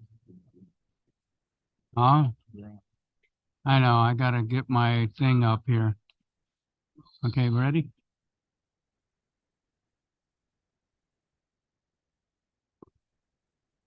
Okay, we're gonna start the meeting, please. Before we start, anyone here for the kids for the Chalktoberfest Awards? Will you stand, please, if you're here for Chalktoberfest? I thought they were here. Huh? Okay, so if you're not here, then we'll discontinue that then. Okay. Good evening. I would like to call the November 14th, 2023. Oh, they're out there. Okay, hold on then. If anyone's here for Chalktoberfest to receive an award, we're not going to have it tonight. We didn't get that many call-ins that you were coming. So what we're going to do, there's gift bags for you at the city manager's office at the city hall. You can pick up tomorrow or Thursday or Friday, and then we're going to reschedule you to come back in on December 14th. Okay? So Chalktoberfest will not happen tonight. And thank you for coming, and again, pick up your goodie bags at the city manager's office. Okay. Good evening. I would like to call the November 14th, 2023 regular city council meeting to order. I would like to point out that this meeting is being hosted through live stream and the city website and by Zoom teleconference. I would like to remind council to have their microphones turned on and positioned so the audience can hear you. City Clerk, may we have roll call, please? Thank you, Mayor. Councilmember Kendrick. Here. Councilmember Krupa. Here. Councilmember Peterson. Here. Mayor Pro Tem Lowenthal. Here. Mayor Males. Here. All members are present. Thank you, sir.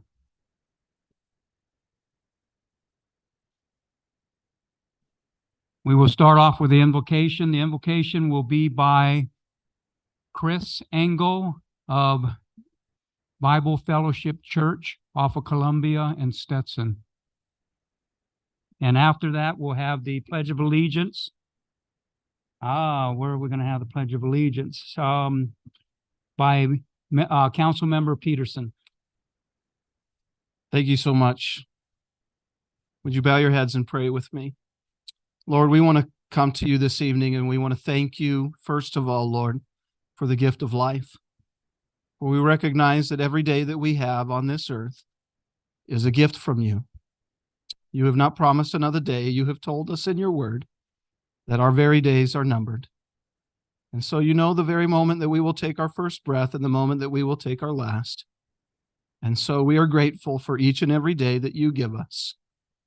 And as you have given us this day, Lord, we want to use it and to its fullest, God. We want to take the opportunities that you bring our way, Lord, to bless others around us, to be your hands and feet in this world, to bring light and life and joy into all places and all corners of our city and of this valley.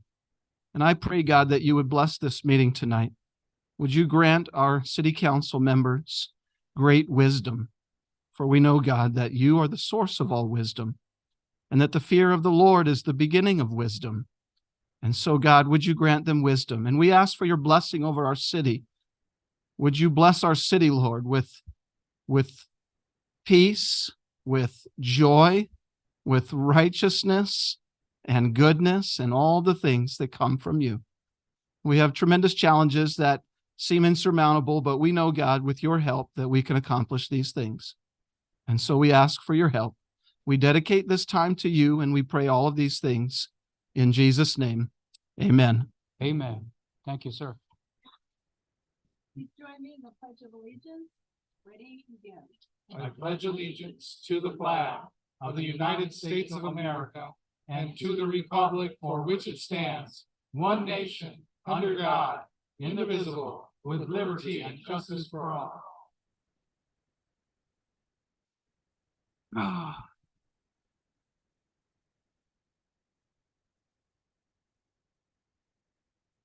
Hurrah.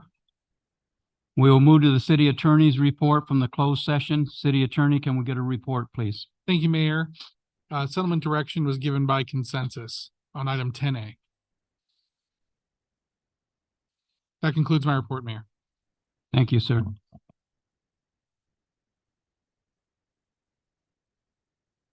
We'll now move to communications from the public. There's a 3-minute per person time limit for all general public comments on public hearing items. All who wish to speak, including council members and staff, need to be recognized by the mayor before speaking. For those that wish to join by Zoom, you will be asked to raise your hand if you would like to speak. Please state your name and item you are commenting on before speaking. We will take public comments for items listed on the agenda. And I'll start with Jim Serrell. Sir, yes, come up to the podium, please. How do you pronounce your name? Giroux, thank you.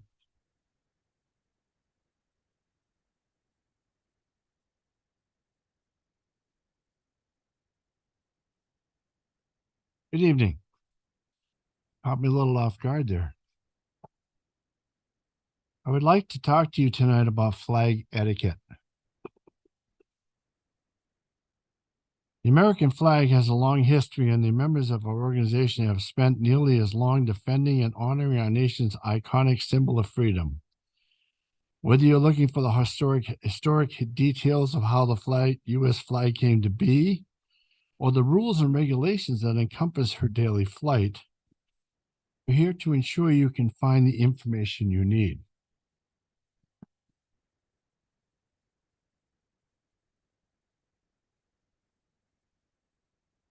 City of Hemet, in my opinion, has disrespected the American flag. What am I talking about? I'm talking about all those beautiful flags that were at the corner of Florida and Kirby on Gibble Park. What a gorgeous display of flags in honor of veterans. However, they were not lighted at night. In case anybody doesn't know, flag etiquette requires that if you're going to fly the American flag at night, it's supposed to be lighted.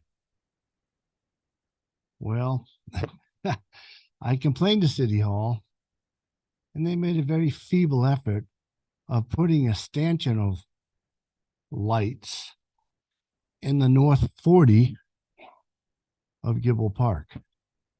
It lighted about a third of the flags in the park, not the ones on the corner of Florida and Kirby, but at the very, very rear of the park.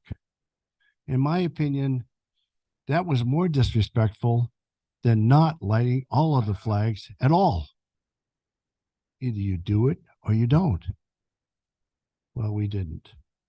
This is not the first time I've complained about this. I have been to City Hall on many occasions and said, if you're going to fly the flag, then respect it and light it at night. Flag etiquette says,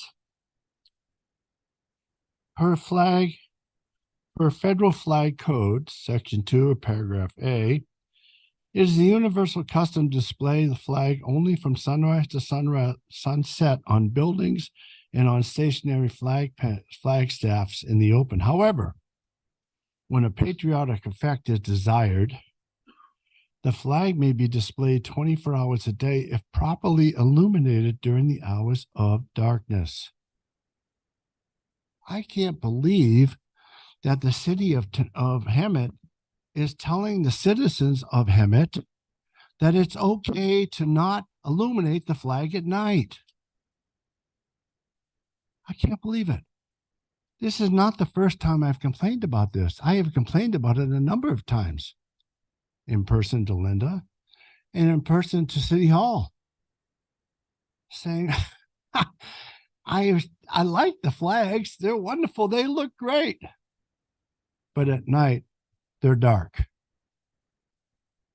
How can you disrespect the flag by not lighting it at night? But yet, when I complained, they put some lights in the north 40 of the park, have been eliminated, maybe a third of the flags. Hey, Jim, you're a minute over the 3-minute time period. We're taking notes on this, and we understand that there is a problem.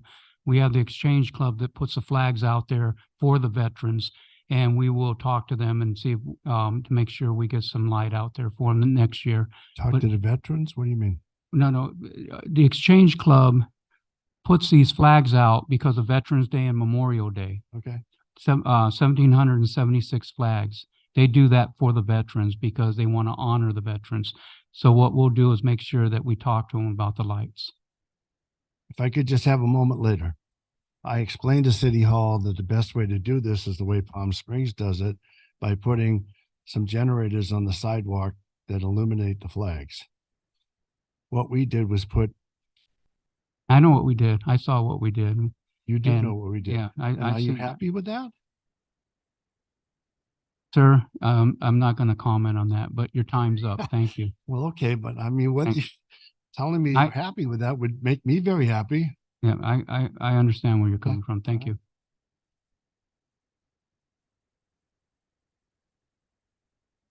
Oh my gosh, Maria Olivia Shepherd. I got it right? All right, thank you. That was come on up.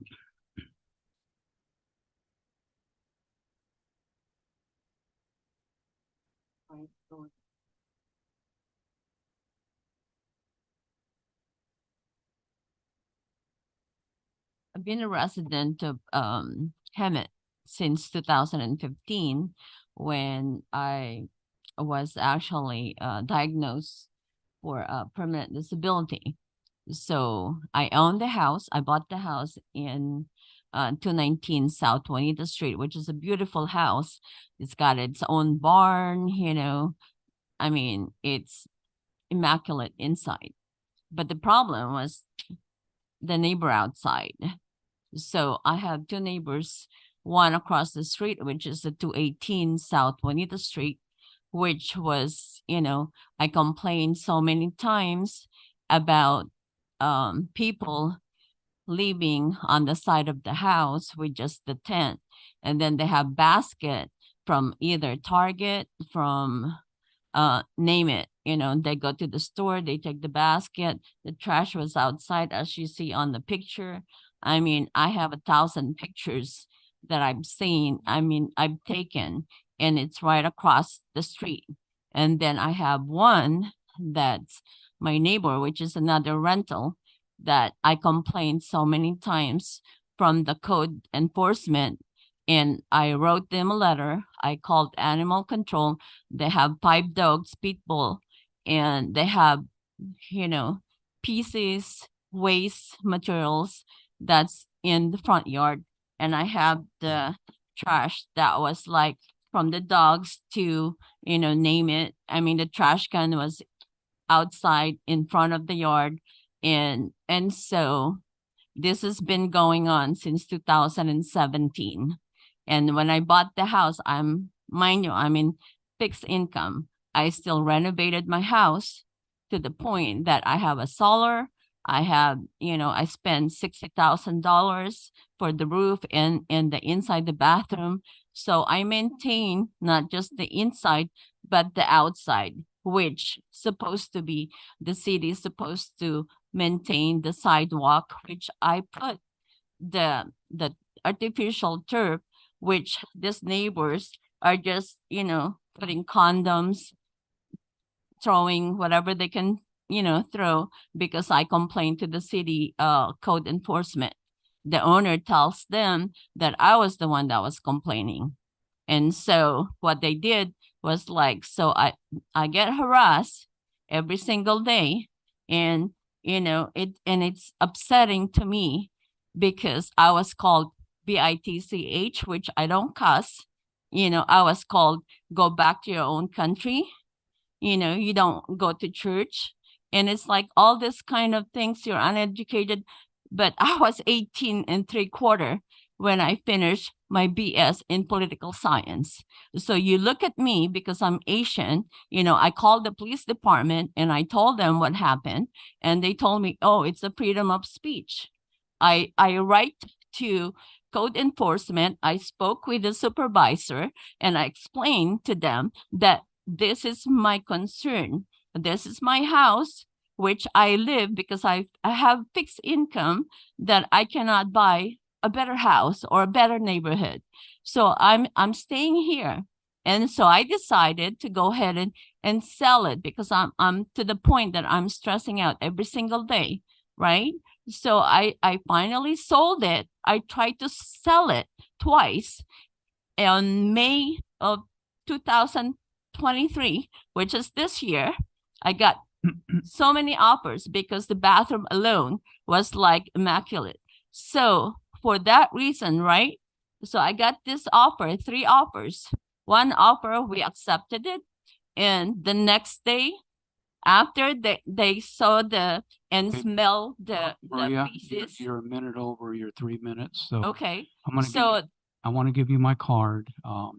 You can get it after the meeting and then, have you tried using C-Click Fix on these neighbors? No, that's just, they just, told me about it.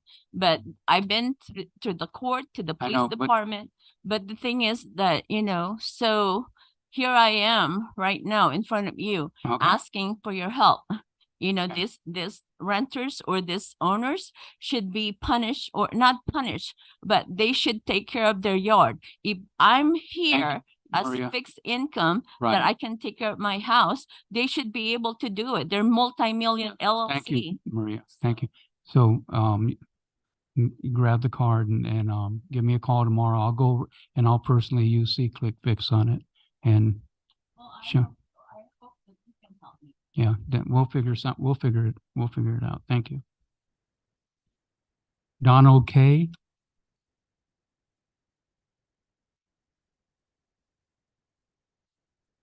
Oh, John. No, Johnny. We're in trouble. We're in trouble. Yeah. Come on, Donnie. All right. Good evening, Council, Mayor. My name is Donald Kay. I've been a public works employee for 23 years for the city of Hemet, currently in wastewaters collection. I'm here to talk to you about the reopener for our healthcare benefits. So as most of you, I think, know, we fought for 14 years for an increase, which we had none. No increase in pay, no increase in salary. And finally, we got a contract and we got an increase. And then our healthcare benefits increased 13.2%, which wiped out our increase. Now, I believe it's over the last 15 years, City of Hemet's only increased their flex care contribution by $100. And back when the city was going through hard times, we were the ones that gave up money. We gave up percentages in our salary. We gave up paying for our PERS entirely. And the healthcare benefit, everybody knows, keeps going up every year. So we're asking that you come back and negotiate with us a fair a decent contract, I mean, the reopener for the healthcare. I mean, you have a serious problem with retention at this city. We're basically a training ground now for people because to get people in qualified to do these jobs, they don't pay enough. So we don't even get enough applicants to fill in. Your water department has to have several certifications. They can go anywhere and make twice as much money and get free healthcare. So we can't get the quality people. The people that we do get, we train them, and then they end up leaving for better pay, better benefits. And this is a serious problem. The people that stay are the older people that have the higher PERS benefit, but they're all within 2 years, they're going to age out, and you're going to have nobody to train these people anymore. So this is a serious problem that in the future is going to become a real problem. It's already a problem. And I just want to make you aware of it. So that's about it. Thank you for hearing me. Thank you, Don.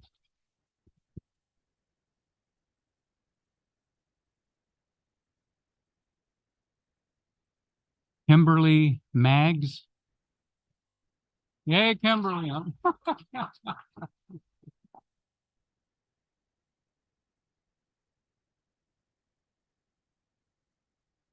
Good evening, Mayor, council members. My name is Kimberly Maggs. I've been with the city of Hemet for 7 months, and I'm here because I truly want to help. During my short 7 months, I've gotten to know quite a bit of the employees here from Public Works, Finance Department, Engineering, Planning Department, all the various departments. And you have a lot of great people working here.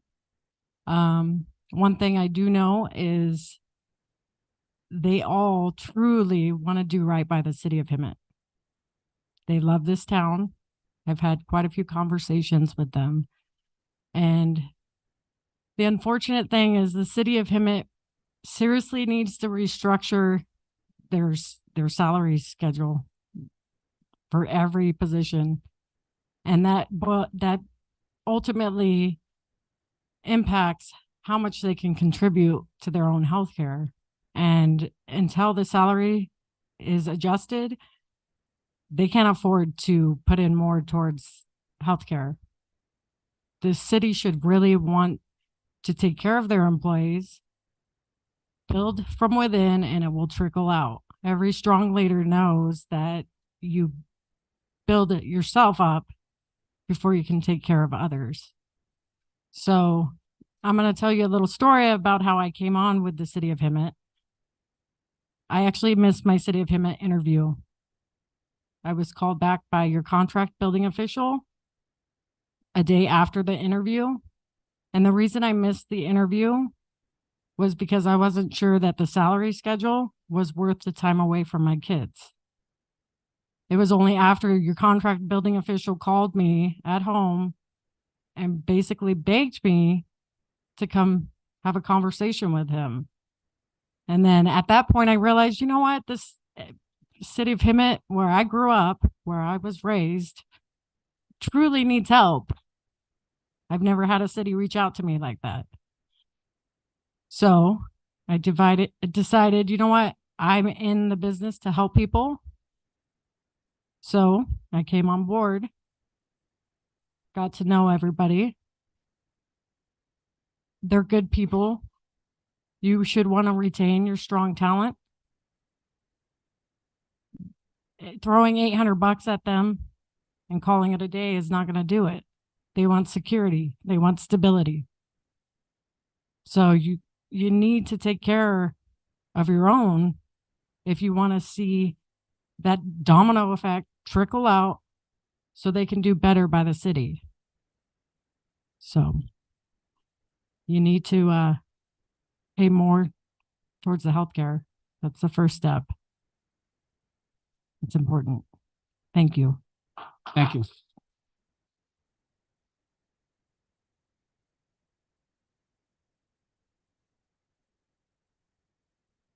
Gregory McNally, or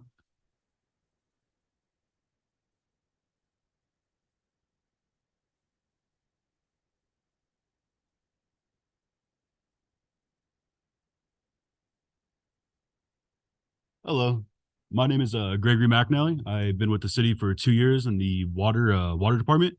I'm a water distribution operator 1. Man, I was so excited to get the job here in the city. I loved it. I was so proud of it. And I hope you guys are too. But unfortunately, it doesn't seem like that, because between everything that's happened going on,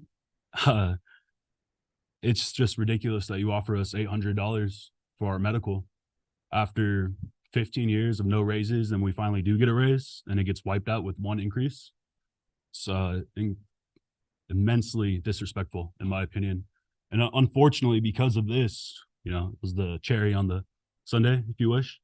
I actually decided to leave the city of Hemet and put in my 2 weeks notice for a water district in Fallbrook, where they full coverage for medical off the bat, starting out as an entry-level position. I'm making $10 more, which goes to show you what Donnie said.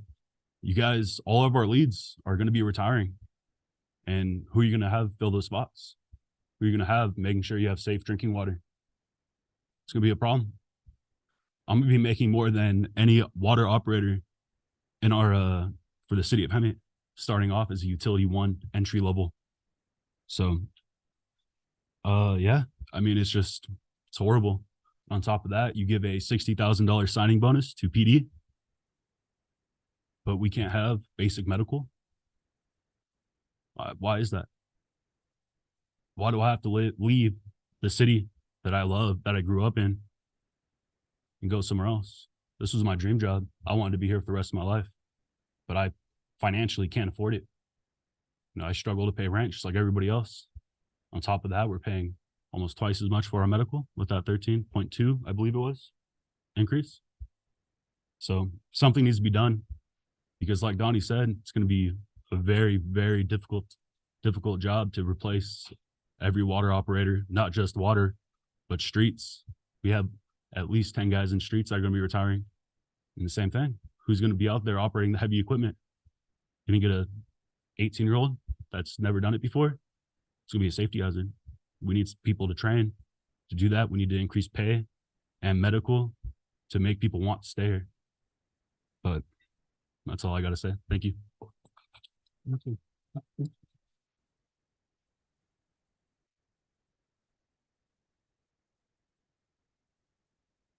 Andrea Giacomi or Giacomi?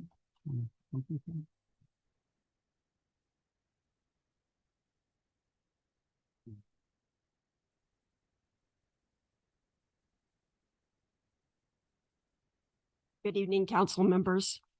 My name is Andrea Giacomet, and I work in the library, and I've worked there for 32 years. I'm here to talk about our healthcare. We have taken a substantial hit to our paychecks in order to continue having healthcare, going from paying $285 a month out of our paychecks to almost $500. Most of us who need a monthly prescription or two have a family member on prescriptions. We can't afford the lower Kaiser. It's $30 copay amounts for visits and prescriptions. So we have no other choice but to pay the $500 out of our checks, out of the money, hard-earned money. Now, I don't know about you, but with inflation, it's becoming harder just to keep a roof over our heads. I could certainly use $500 extra a month instead of having it go to my health care. Not all of my coworkers even need a family plan, and that's all the city offers. They only offer the basic family plan with the higher copays. So if you're a single person and have to get prescriptions every month, you're still stuck paying $500 a month, just like the ones that have a whole family. Why won't the city look into getting other plans like the surrounding cities do to cut costs down for the city and for the employees?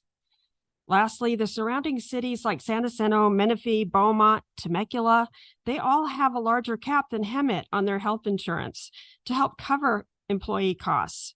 We aren't asking for that much. Hemet needs to raise the cap and help cover health insurance again. We have been paying out of our checks for a portion of our health care. Well, I think 32 years. This needs to change. The city has a big surplus. The cost to the city is minimal. And in the end, you would be making the right decision to preserve city services. We ask that you recognize the work we do. We ask that you preserve city services. Thank you for your time. Thank you.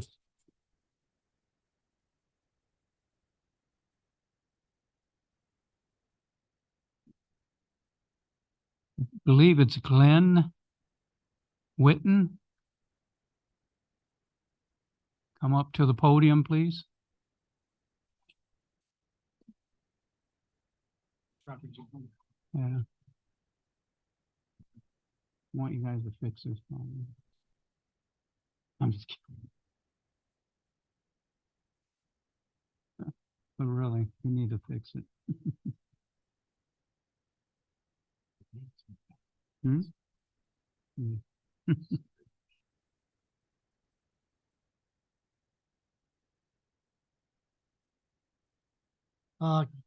Council members, my name is Glenn Whitlock. I live off of Eaton Avenue between Kirby and Lyon, and the landscaping that was put in along that street, there's some big old boulders that were, I call them boulders, rocks about the size of my face. And I gave some pictures to city council, to the city clerk to pass around. And I was wondering if the city council will consider removing the rocks and maybe going back with the mulch that was originally put down, that they also put down also. So that's one thing I'd like to have considered. Thank you very much and have a nice day. Thank you, sir. That's it. I don't even know where I'm at. Huh? Zoom. Okay. City Clerk, are there any members of the public participating through Zoom that would like to comment on any items? Thank you, Mayor. Now is the time for public comment for any of the Zoom callers.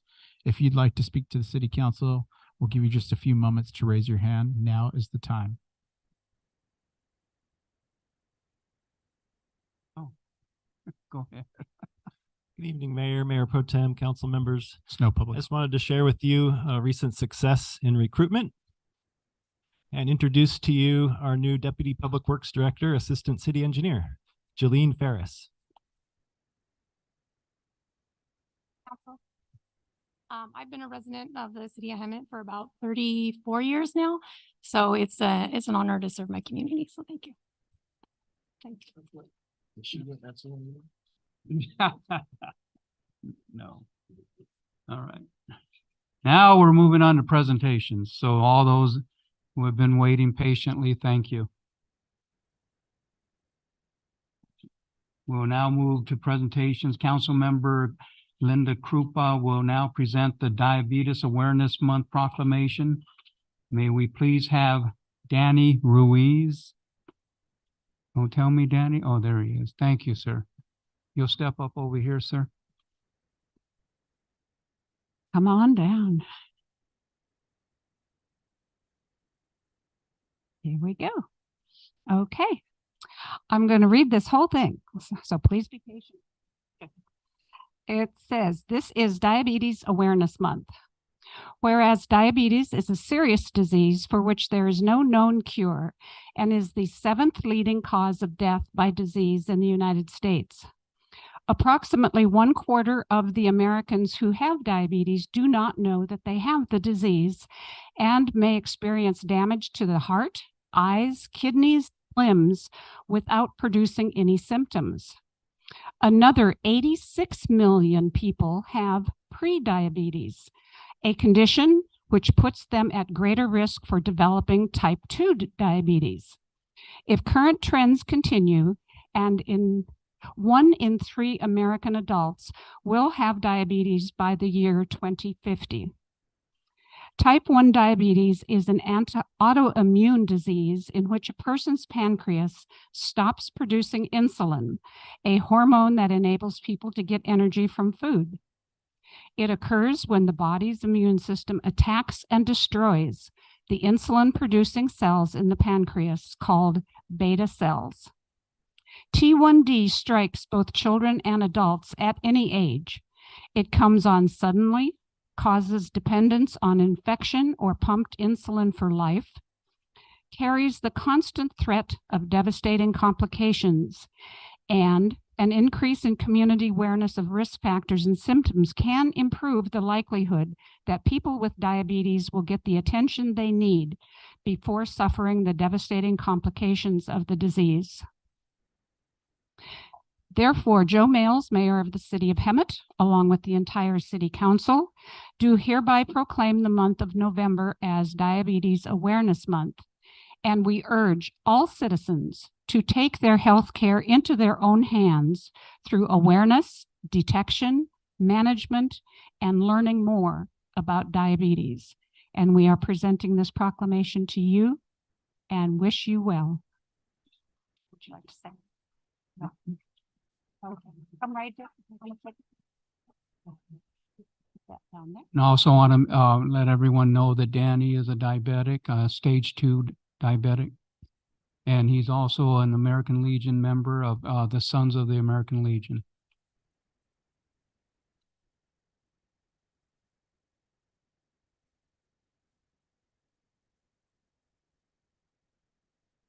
Next will be the Lung Cancer Awareness Month proclamation.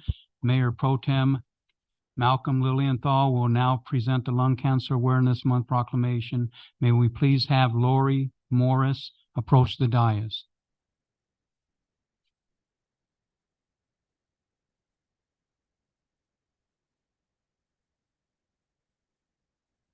So lung cancer is by far the leading cause of cancer death, making up 22% of all cancer deaths. And each year, lung cancer accounts for more deaths per year than any other cancer in both men and women. Cigarette smoking causes 80% to 90% of lung cancer deaths in the US, and regular exposure to secondhand smoke from other people's cigarettes, pipes, or cigars increases an individual's chance of getting lung cancer by 20 to 30%, and individuals aged 50 to 80 who currently smoke or have quit smoking within the last 15 years and have a history of smoking 1 pack a day for 20 years or 2 packs a day for 10 years are recommended to be screened annually for lung cancer. The only recommended screening test for lung cancer is low-dose computed, I don't know how to say this word. Tomography. It's a new one for me. And it has been proven to significantly reduce lung cancer mortality in those at risk by at least 20%. And by recognizing Lung Cancer Awareness Month, the City of Hemet demonstrates its dedication to patient support and advocacy for people living with lung cancer and those at risk for the disease. Hemet residents and healthcare providers are encouraged to learn more about the prevention, lung cancer screening, and testing of homes for radon to reduce the risk of lung cancer for all Hemet residents. Now, therefore, Joe Males, Mayor of the City of Hemet, along with the Hemet City Council, do hereby proclaim the month of November as Lung Cancer Awareness Month and recognize the need for research on lung cancer affecting men and women and lung cancer health disparities, and encourage all citizens to learn about lung cancer and early detection through lung cancer screening.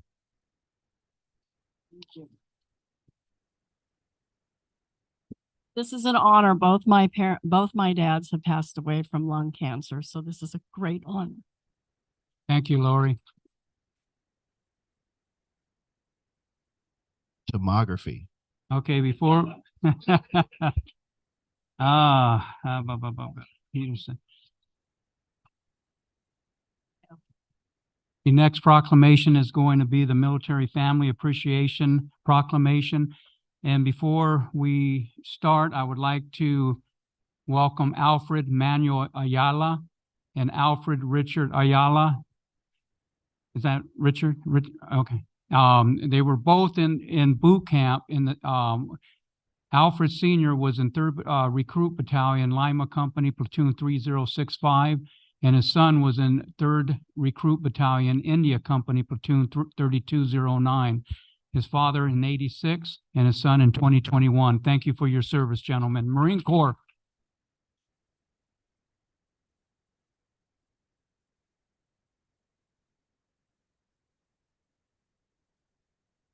We'll get a picture with everybody when we're done, because it's family appreciation. So I want you up here too.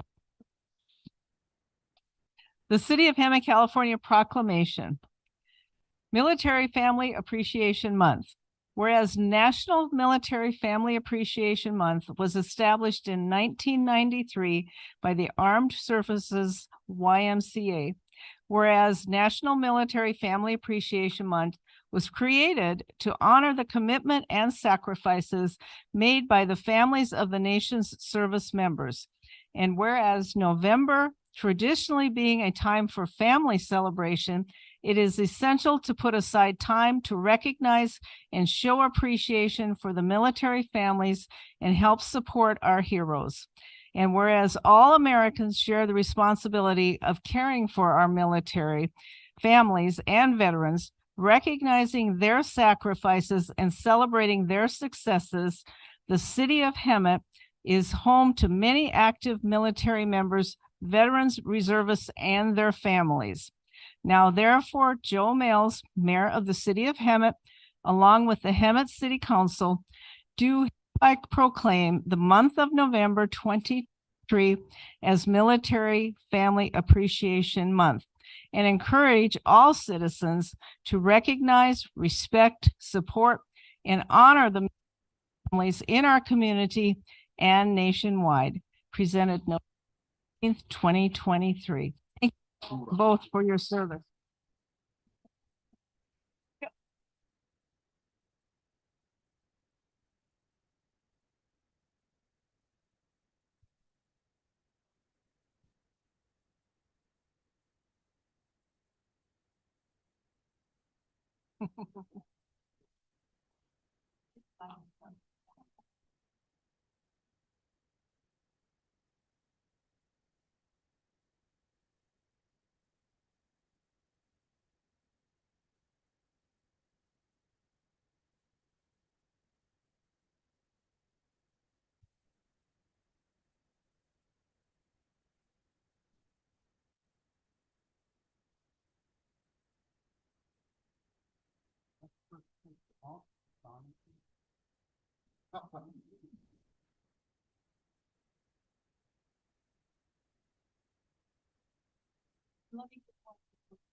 Thank you, Ayala family.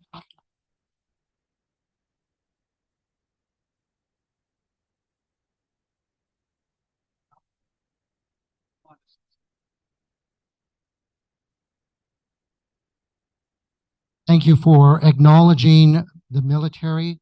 We just celebrated the Marine Corps birthday. Any Marines in the house? No, yes, there is. Mayor Joe was a Marine during Vietnam, and I had the privilege of meeting him when my son graduated from Western Center Academy and entered the Marine Corps during COVID-19. And he graduated that February, and he was not allowed to have a graduation in high school nor from boot camp. So we decided that we would figure out an alternative way of acknowledging those young men that were graduating from boot camp. And Joe was kind enough to set up the Patriot Guard as a escort of the buses from Marine Corps Recruit Depot San Diego to Camp Pendleton. So while we didn't get to see them graduate, we did get to escort them. So Mayor Joe, thank you for your service to the city of Hemet, to our country during Vietnam, and for escorting my Marine, my son, during the pandemic so that we could honor their accomplishment. Thank you, and remember those that serve throughout the city of Hemet.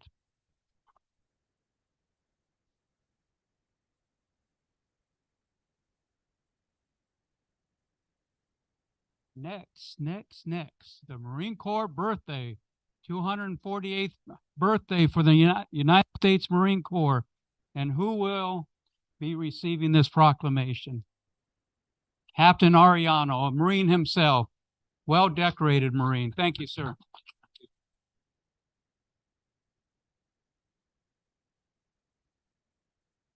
Keep it out in the air. The Marine Corps proclamation, you got it right. City of Hemet, California proclamation, 248th birthday of the United States Marine Corps. Whereas on November 10th, 1775, the United States Continental Marines were founded by our nation's leaders to conduct ship-to-ship fighting, provide shipboard security and discipline enforcement, and assist in landing forces. And whereas for 248 years, members of our United States Marine Corps have served with the utmost courage in almost every conflict that our country has faced. And whereas the Marines have valiantly served our nation through some of the hardest and darkest times faced, earning a reputation as a formidable fighting force. And whereas Marines exhibit honor, integrity, and personal courage while maintaining an unyielding dedication to service and duty. And whereas whether active duty or retired, we look upon our members of the United States Marine Corps with the highest respect. And whereas the men and women serving in the United States Marine Corps and the families who support them make great sacrifices for the defense and protection of the freedoms and liberties of the American people. Now, therefore, I, Joe Males, Mayor of the City of Hemet, along with the Hemet City Council, do hereby proclaim the day of November 10th, 2023 as the 248th birthday of the United States Marine Corps, and urge all citizens to recognize, celebrate, and honor the courageous men and women of the United States Marine Corps for their services. Presented November 14th, 2023. Thank you, sir. Go ahead. Well, Mr. Ayala said it best, and so you stole my thunder. I just want to thank the mayor and city council for this proclamation for recognizing the 248th birthday. We had our first cake cutting ceremony here at the police department. Got to have a cake cutting ceremony, right? Wherever you're at. So, and I want to recognize, are there any other Marines in this audience? No? We have Investigator Varela back there. He was also in the Marine Corps. He's a Marine. So thank you guys. Appreciate it. Before you leave, who was the first commandant of the Marine Corps? Come on, Captain Samuel Nicholas, who later became major. Oh, why am I walking away? We got one more here for me, and then you're next. All right, this one's a military proclamation. May I have Chief Eddie Sale, please? Fire Chief Eddie Sale was a Navy veteran. How many years you served? Oh, 8 years total. Okay, thank you.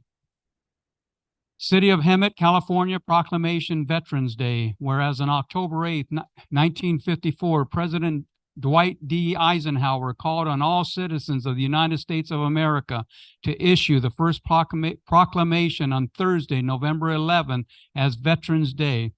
And whereas on Veterans Day, we honor all Americans who have served in the Army, Navy, Air Force, Marines, and Coast Guard, both in times of war and peace. Whereas throughout the course of American history, courageous men and women have taken up arms to secure, defend, and maintain the core principles upon which our nation's freedoms depend.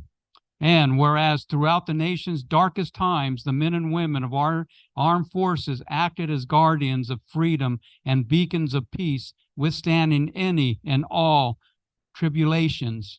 And whereas both men and women of our armed forces continue to be an inspiration to all Americans through their demonstration of courage, leadership, and commitment in service to our community and country.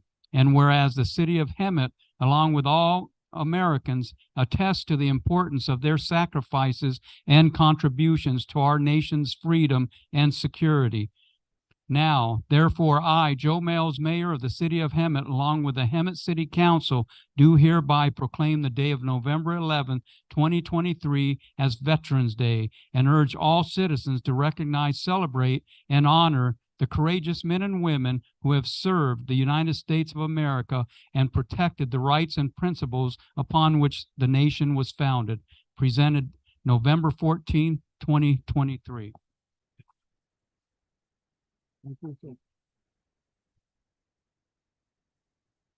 No, it's truly a great honor on behalf of all the veterans that serve in the city of Hemet, including here on our council. Thank you to both of you that have served. My shipmate, Jackie Peterson, and my Marine buddy here, Mayor Mills.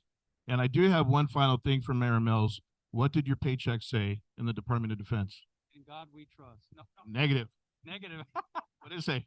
Paycheck from, oh, thank you for your service. Department of Navy.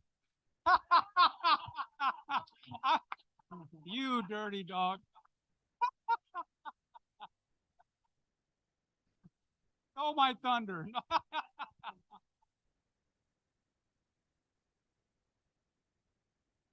are we giving this to, Joe? Huh? Small business? Oh, small business. Saturday. Oh, I'm sorry, right here.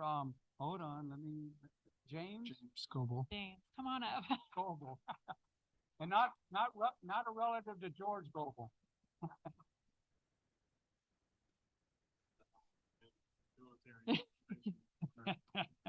Save the best for last, right?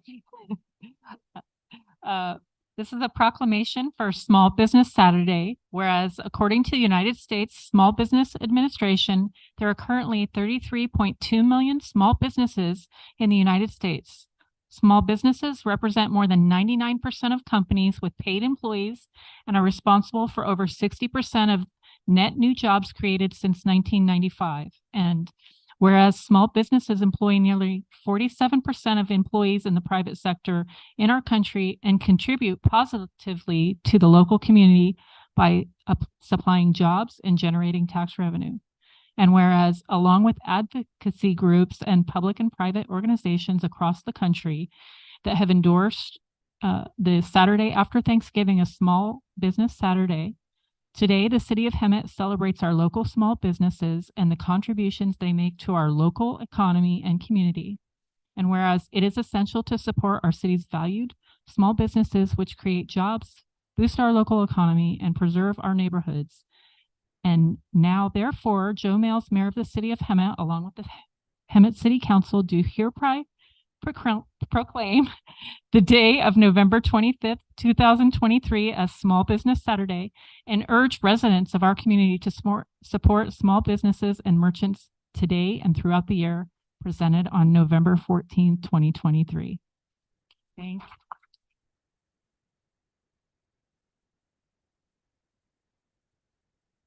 The business is Kodak Skate Shop.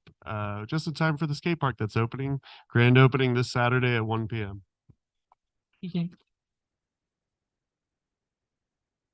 Real quick, while everyone's sitting down, I would like to introduce not James, but the gentleman that's with James. Stand up, Benny. Benny is like a second cousin. I found out by the last name. I have cousins, their last name is Quisenberry. And it's an unusual name, and this is Benny Quisenberry, one of my cousins. Thank you. He's also helping out with the skate stuff. All right, so moving on. We'll now move, what's that? Oh, we will now move to a presentation from the staff regarding affordable housing, sustainable community projects. Good evening, City Clerk. Is this how there's a clicker? Yes, clicker, just. Well, I'm gonna need more direction. Oh, there we go. Just push the button and it works. Well, sorry for that. Good evening, Mr. Mayor, members of the City Council. My name is Mitch Slagerman. I am with Palm Communities, an affordable housing developer. located in Irvine, California, but we do have a portfolio of about 2,000 units throughout California, including 147 right here in the beautiful city of Hemet, in which we've been corporate citizens for the last 20 years. I'd like to thank the city manager for inviting us here this evening to present this opportunity to the city council. This opportunity is for investment in this community to build affordable housing, expand on the city's bikeway network, create a pedestrian and bike connectivity route to the downtown, as well as construct a mobility hub in the downtown area. And is it the bottom button? Now I've done it. How about if, okay, can I go? There we go. Just press the right button and it'll be fine. So how, who, and when? So how are we going to bring this opportunity to the city? Well, there's a funding opportunity offered by the Affordable Housing Sustainable Communities Program. This would be a loan to develop affordable housing, but it would be a grant for the city and for our other partner, the Riverside Transit Agency. Who would apply? Again, that would be this partnership. It requires a joint application. In this case, it would be with Palm Communities in the city of Hemet, and there'd be an agreement with the RTA. When does this happen? Well, it's coming up pretty fast. The application is due in mid-March of next year, and awards will be announced in August of 2024. If we make this application and successful, then all three parties would have 5 years to expend the funds. So what is ASIC? I love state acronyms. They come up with acronyms and they come up with nicknames for them. So AHSC is pronounced ASIC in Sacramento. Go figure. But it's a good program for the city of Hemet. It's a program sponsored by the state's Strategic Growth Council with a goal of reducing greenhouse gas emissions in communities. And there are a number of eligible projects that can be accessed through this funding, including affordable housing, bikeways and pedestrian paths, public transportation improvements, and programs to encourage the use of public transit. It does provide the loans as well as grants to the public agencies. So this aerial provides an overview of the major projects that we would like to make an application for. So the red area up in the north west quadrant is the affordable housing site. This is owned by Palm Communities, acquired from the county of Riverside. And I'll talk a little bit about that in a minute. Right below it is a bicycle bikeway that is being proposed along Menlo between Palm and Santa Fe. That's a 1 mile stretch. And then the yellow hashed area is this pedestrian and bike corridor that would go from Menlo all the way down to Florida. And this is intended to be a corridor into the downtown. Then just below that, where you see the white arrow with the black outlines, that would be the location of the mobility hub, which is located on city property and would be developed or constructed by the Riverside Transit Agency. Okay, so an overview of the first project, which is the affordable housing projects. We're calling it Palm Villas at State. And this would be an all affordable housing multifamily community, apartment, 157 units on 7.76 acres. In addition to the housing, we do offer, we'll be offering social service programs for adults as well as children. You see a list of it there. Rents are very affordable, are projected between $487 and $1,270 a month for 2 or 3 and 3 bedroom units. Let me go on to the next one. This just gives you a quick overview of the site plan. This project is being proposed to be constructed in 2 phases. The buildings in gray would be built in the first phase. That would be 109 units. These are 3-story buildings with a 2-story community building that would front along State Street, as you can see up in the northeast corner.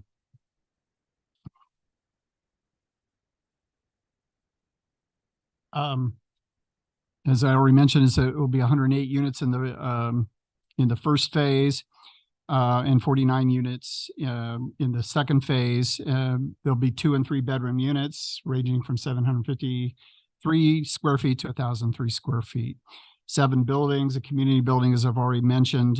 There would be assigned on-site parking. We estimate about 1.2 cars per unit. This is what we see in our portfolio. So there's going to be plenty of parking on site for all the residents, as we have 236 site parking spots planned. So who's going to be living at this affordable housing site? Well, there'll be eligible families between 30 and 60% of the area median income. So that means basically a family of 4 can earn no more than $55,000 or almost $56,000. It does trend down, and rents are based on income.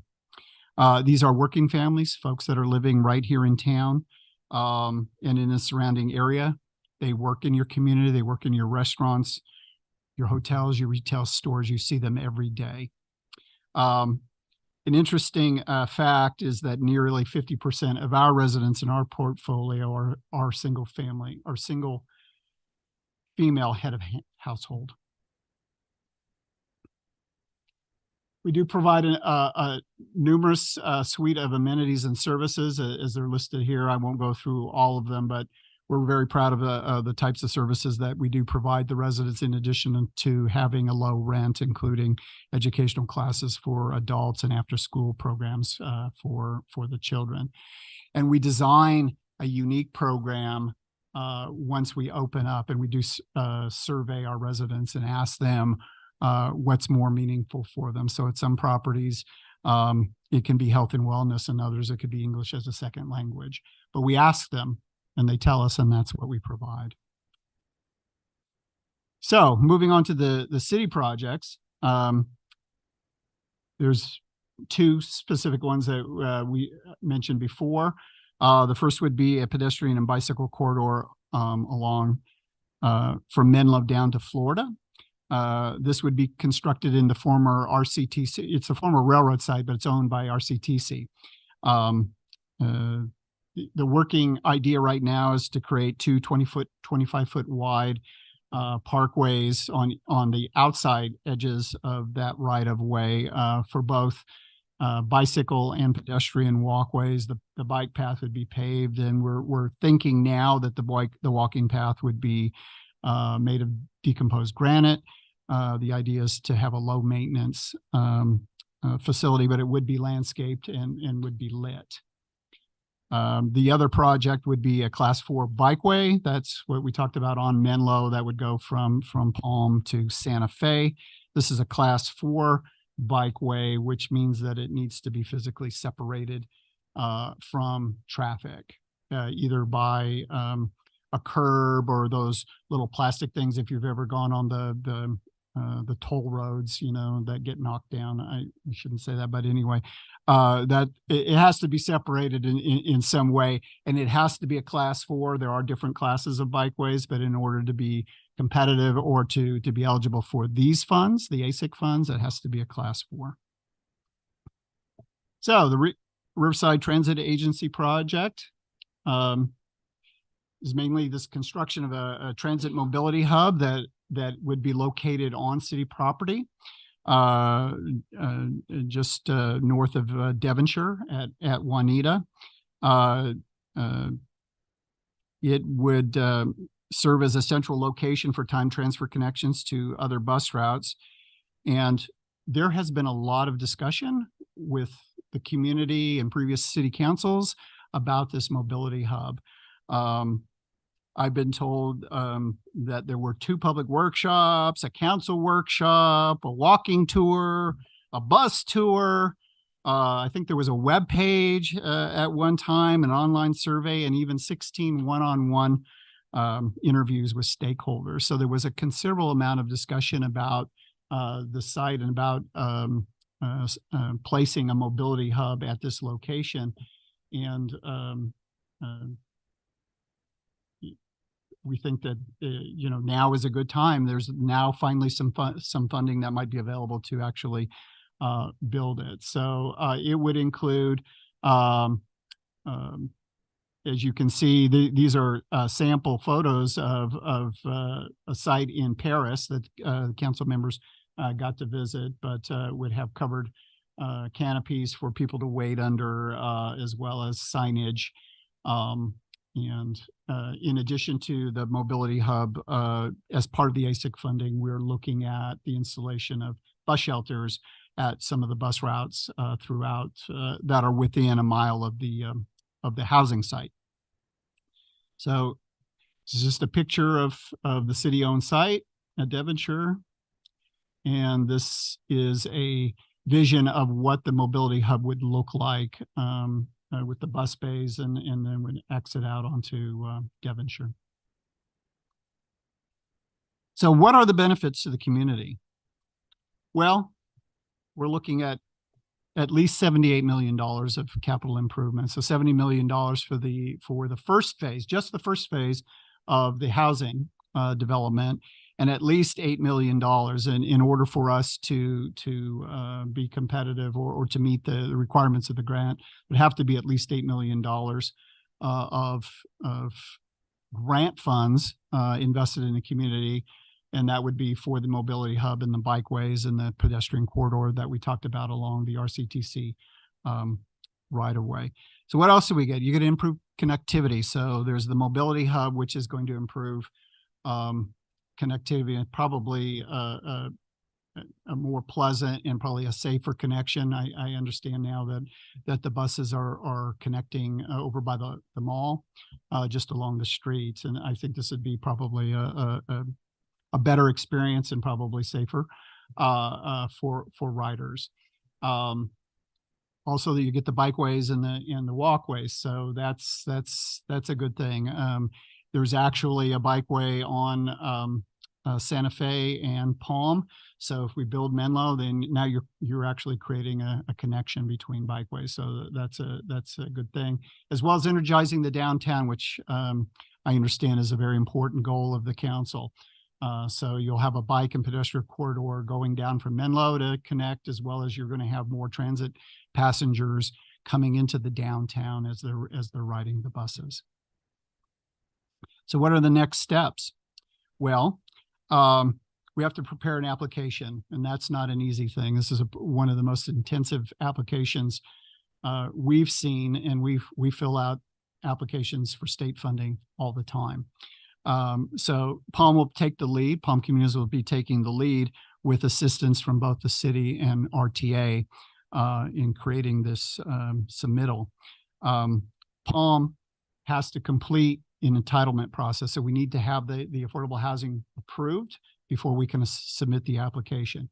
We have submitted our application. We are in review right now. We're in second review, and we're anticipating being done in time for the application.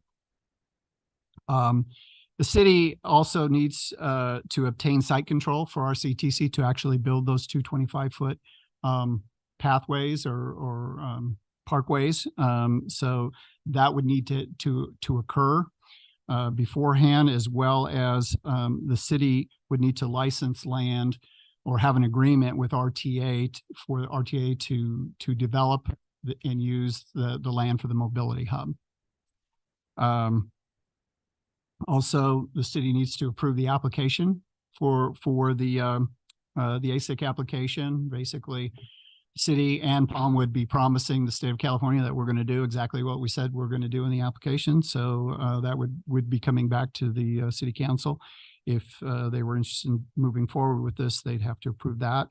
As well as Riverside Transit Agency needs to obtain from its board of directors approval for a partnership or some sort of an agreement between the city and itself to actually develop and use the site for the mobility hub. So as I mentioned before, the deadline to submit is in mid-March. We've been pretty active the last 2 months, and we're meeting regularly with city staff and RTA every 2 weeks to try to move this forward. But really appreciated this opportunity tonight to introduce the project to you. And we're available for questions or comments from you. With me tonight is Kristen Warzinski, CEO of RTA, and staff are also available if you have specific questions with regard to the city projects. Thank you for your attention. Thank you.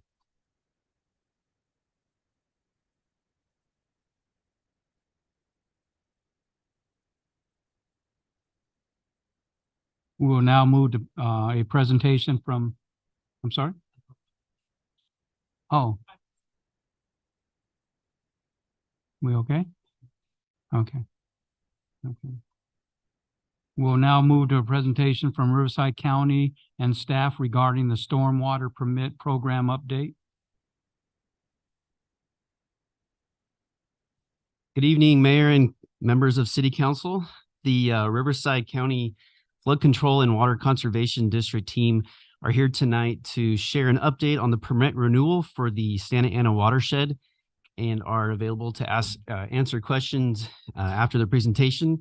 Tonight with us is Richard Boone, who is the chief of the Watershed Protection District, Darcy Kinsey, who's the public affairs officer, and Rohini Mustafa, the engineering project manager who will be making this presentation. Thank you.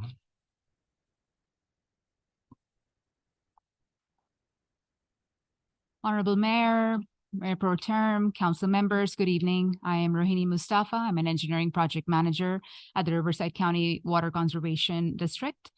We serve as the principal permittee on the Santa Ana Regional Water Quality Control Board's National Pollutant Discharge Elimination System's Municipal Separate Storm Sewer Permit, or MS4 permit, and provide regional services to all cities who are under this permit in Riverside County, and that includes your city as well. Today, I will provide you with a brief overview of the upcoming regional board's requirements under the new MS4 permit that is likely to go into effect next year. Our current permit has been in effect since 2010, and it is specific to Riverside County. The new permit combines portions of Orange County and San Bernardino County regions, which also drain to the Santa Ana River. This change impacts the permit provisions that were unique to the inland counties. We have been negotiating with the regional board staff on key issues since 2022, and we are waiting for the regional board to release a new draft order of the permit early next year. The overview today consists of minimum control measures, the regional board's updated approach to addressing total maximum daily loads, and their addition of watershed management plan options. So going under the first minimum control measure, which is land development, as part of roadway projects for municipalities, you're currently allowed flexibility regarding installation of water quality features due to right-of-way constraints. The new permit eliminates this flexibility. This means that all new municipal roadway projects will need to account for additional land area and associated costs. The impact would be additional staff and potential right-of-way. The next element is commercial and industrial site inspection. The permit reduces the high priority commercial and industrial sites from 50 acres to 20 acres, which will trigger an increased frequency of inspection by our staff. The next element is municipal facilities. The permit will now regulate implementation of pest management on all city-owned facilities. So not just the storm drains, but also your parks and any buildings where you have landscapes and you use fertilizers and pesticides for control. And also it increases the frequency of cleaning of your storm drain facilities. These provisions will require you to increase your maintenance staffing and also train them on pest management methods. Another element is for any of your municipal facilities, currently when you upload it to the Regional Water Board's database for construction on their database, there is a a fee element that some of the other regions have been paying, but within Santa Ana region, that fee was waived. Under the new permit, that waiver no longer exists. So there will be a nominal fee for any new municipal projects that you'll be paying to the regional board. Next element or category is associated with illicit connection and illegal discharges. Here, full reporting for any of those incidents will be required within 5 days, and then a comprehensive reporting of all those incidents will be required every quarter instead of annually, which is currently the standard, and that is an additional burden on your staff. With regard to public engagement, the new permit requires the cities to make efforts to measurably cause the audience, such as mobile businesses, residents, disadvantaged communities, and universities, to take actions to reduce pollutants in the urban runoff. This effort may require staff to conduct greater public outreach involving weekends and evenings. We already know you are doing a great effort at that, but it just may need additional efforts.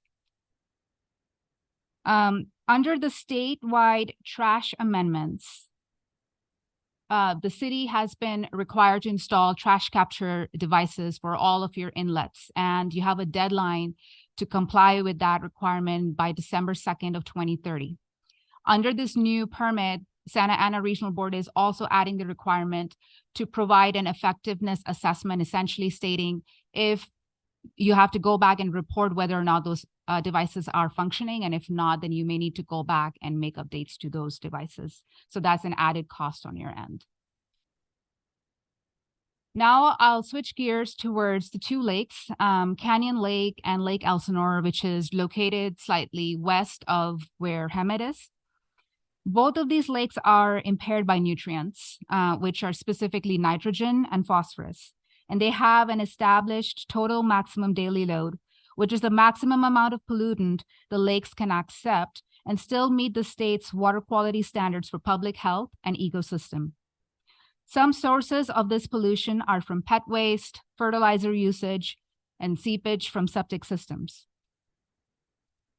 So as I mentioned, you can see Hemet is located slightly east of the two lakes, and just the arrow gives the general direction how the drainage system flows towards the lakes. So Hemet is part of that watershed system. And currently the cities managing, all the cities that are part of this watershed that drain towards these lakes, managing these sources of pollutions that I just mentioned, and contributing towards the in-lake treatments that the lakes operators have is considered as a compliant method. Under the new permit, the permit proposes to change this compliance to strict numeric targets related to nitrogen and phosphorus. And while we're negotiating, we may be successful in making continuing on with our current plans, but there's also a possibility that the strict numeric targets may stay, and it may require expensive capital infrastructure projects to maintain compliance moving forward. The last segment is watershed management planning, which is new to this MS4 permit.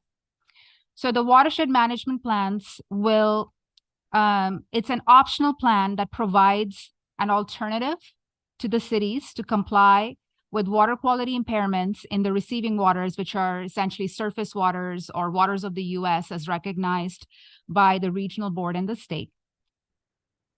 The watershed management plans will comprise of long-term projects, some of which may be capital infrastructure projects, as shown here, like green streets, infiltration galleries, and resilient homes. In the absence of this option, the city will be required to conduct extensive sampling from their drainage facilities to prove that the discharges do not contain the listed pollutants. Any exceedances may result in a notice of violation from the regional board and potentially third-party lawsuits. Flood control recommends that the city opt for either creating their own watershed management plan or join flood control on a comprehensive watershed management plan. In summary, the new permit provisions will significantly increase your compliance costs. As I mentioned earlier, we have been negotiating and are currently waiting for the regional board to release a new draft order of the permit. After the release of the new draft, The regional board will conduct public hearings where you will have the opportunity to directly speak to the regional board on the key issues prior to the adoption of the permit. We will provide your staff with the details once the hearing date is set. Thank you so much for your time. Here is my contact information. Richard Boone and Darcy Quincy, my colleagues, are also here available, and we're here for any questions that you may have.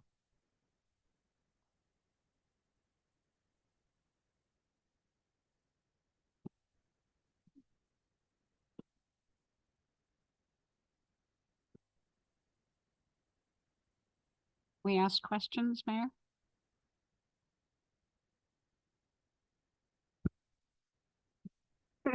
I said, can we ask questions? Does anyone have any questions? Yes. All right, I'll come back.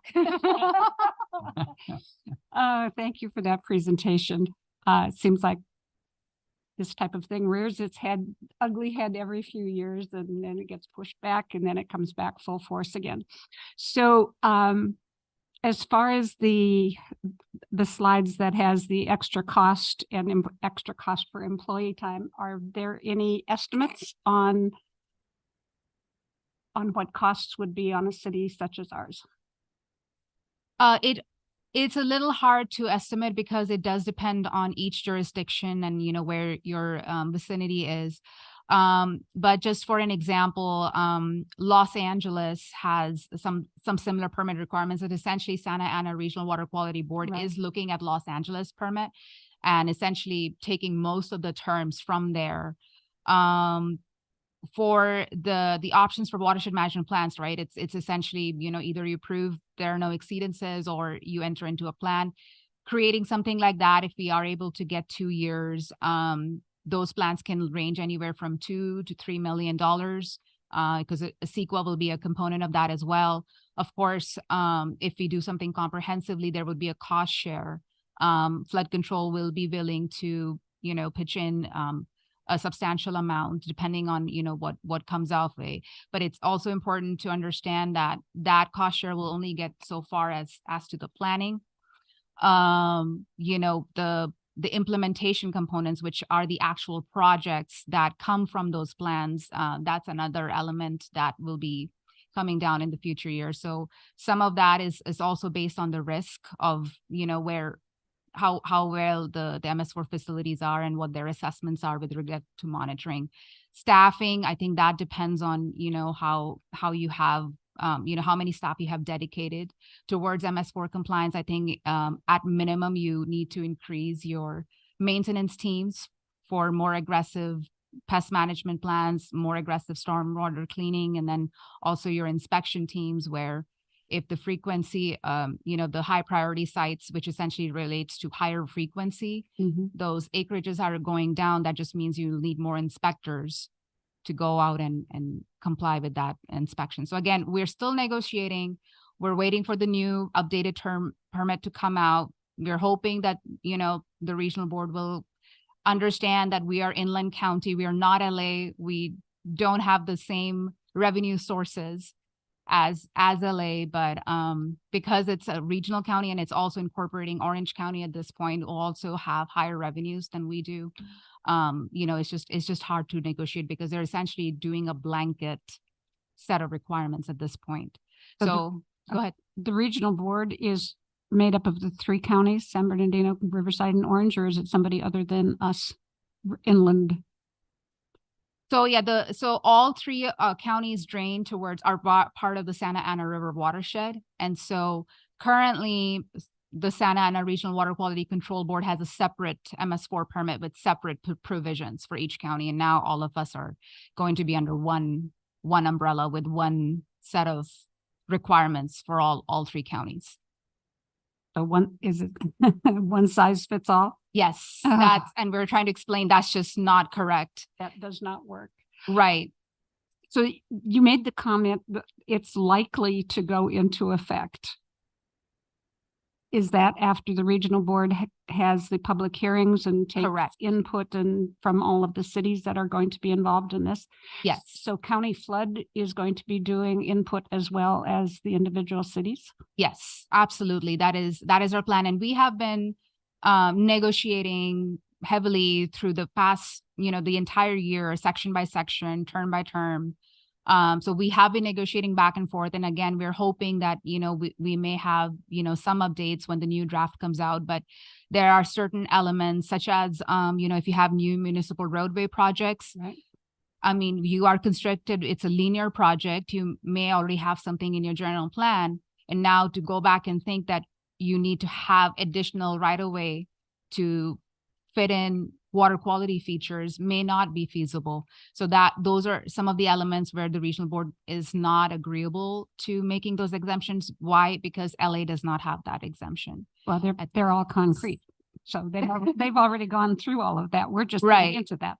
Right. phase So, of it. so yeah, that's why our goal is, whenever the next public workshop happens, which at this point we're anticipating sometime in February. So we're anticipating the new draft to come out in January, and sometime in February, there would be a workshop. If if we don't get some wins and if some of the items of concern stay, that, one of you can be available to speak directly to the regional board. But yes, flood control definitely would be present as well. And we'll be briefing your staff and Mark. We've presented this in great details with additional details to Mark and Noah and Dan here as well. So they're apprised of the additional concerns as well.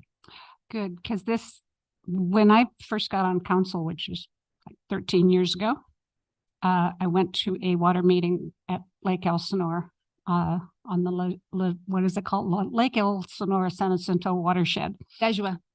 That's yes. one. And at that time, they had determined that all of the runoff from Hemet San Jacinto and Idlewild was creating all of the unhealthy nutrients, the phosphates and phosphorus in both Canyon Lake and Lake Elsinore. And the plan at that point was that the cities up here, upstream, would have to pay for all of these multi-billion dollars of cleaning their water. And then a couple years later, lo and behold, they found out that alum treatments were less expensive and it did the work.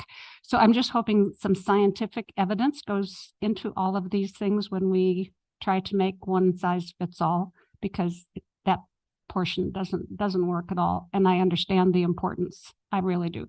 We've done it to ourselves with chemicals and building and all of this other good stuff, but really needs to have some sensible, level-headed thinking that goes into this so that it doesn't bankrupt the communities that are supposed to be helping. Absolutely. But good presentation. Thank you. And thank you all. Thank you. Any other questions? Thank you. Thank you.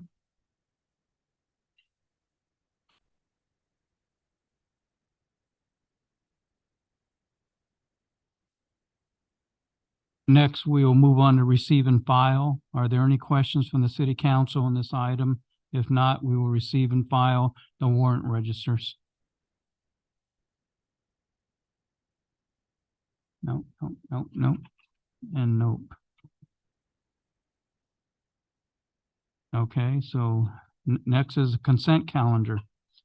All consent calendar items will be acted upon simultaneously unless requested by an individual council member for separate consideration.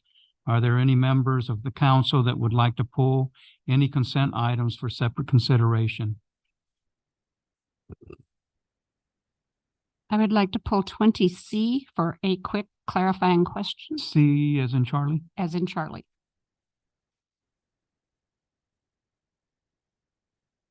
Any others?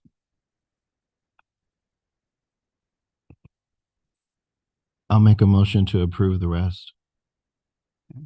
I'll second. Council, please cast your votes. I have a motion by Mayor Pro Tem Lowenthal, second by Councilmember Kendrick. That motion passes 5-0, pulling consent calendar item C. Okay, who can answer a question on this grant application? Mr. Cortesi. Is this substantially different or the same than the one that was done last year? And if the same, do we have higher hopes for this year? It is the same project. We did post the issuance of the last grant awards. I did have a conversation with the Coastal Commission to see, where we could better our application. So we spent more time on creating a curriculum, which we're going to use a lot of state resources. Our librarian Kathy has also put together a curriculum. So we've beefed up this application in hopes that it will get through this time. Is there anything in this that would possibly connect us with Metropolitan Water District water thing out at the DVL? Yes, actually, we've already formed some collaboration with Metropolitan, Eastern, Riverside County Flood Control. Lake Hemet will also help a little bit. So yes, they will all be involved. Very good. That's it. That's all I needed to know. Thank you. Can I get a motion to approve I will 20C? move approval of 20C. Second, please. I'll second it. City Clerk? Council, please cast your votes. I have a motion by Councilmember Krupa, a second by Councilmember Peterson. That motion passes 5-0. And for the record, the consent calendar is also approved 5-0. Thank you. Okay, well, we're going to move to discussion items. Our first discussion item is 21A. Charles, I did not recognize you at all in a suit. I decided to come without a hat this time. All right, okay. All right, good evening, Council, City Council, Mayor. Tonight's item is 21A, and it's recommended options for the enhanced arterial street sweeping in commercial areas. So I had there's a map up there. I didn't realize we had a presentation. Okay, so there's 3 sections. There's 3 maps that we presented. Oh yeah, we can start with this one. That's okay.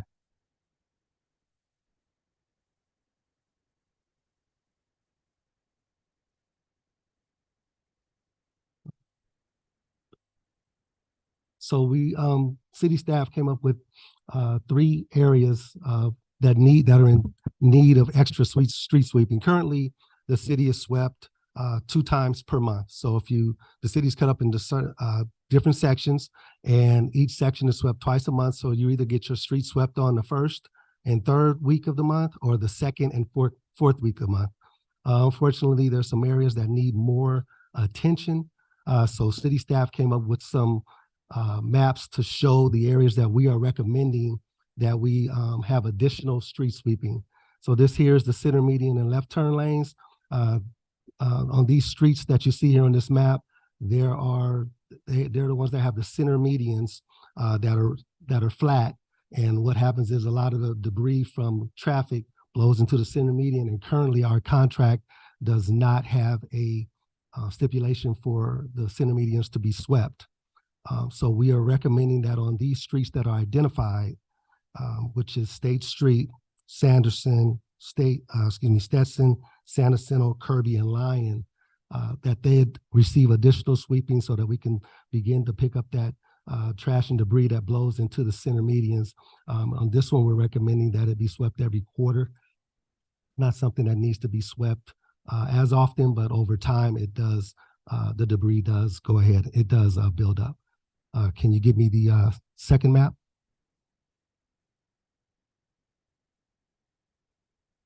Hey, Gus. Okay, there you go.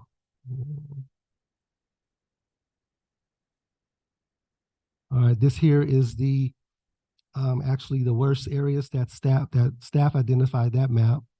If we can get it back, okay. Yeah.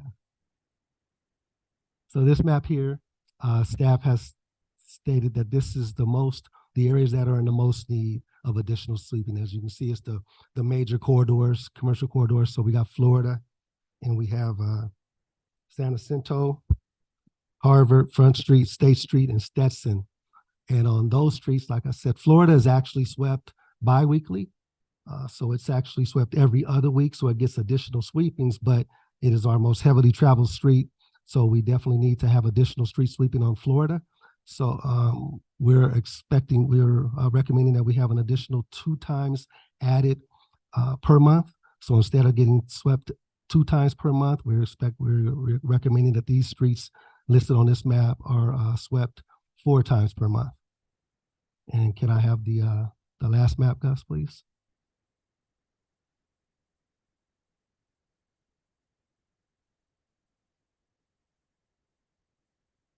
All right, so this is the additional Hemet increase. So these are additional streets that we would recommend as well. They consist of Palm Avenue, Lyon, Kirby, Carmelita, Juanita, Buena Vista, and Sanderson. The reason why we broke it down into 3 maps is because we wanted to give the council those 3 options, just in case you wanted to do more. We are recommending that, unless in case you want to do less, but we're recommending that all 3 of these maps have additional sweeping so that we can make the city of Hemet a lot cleaner and a lot more inviting to visitors and businesses. So any questions?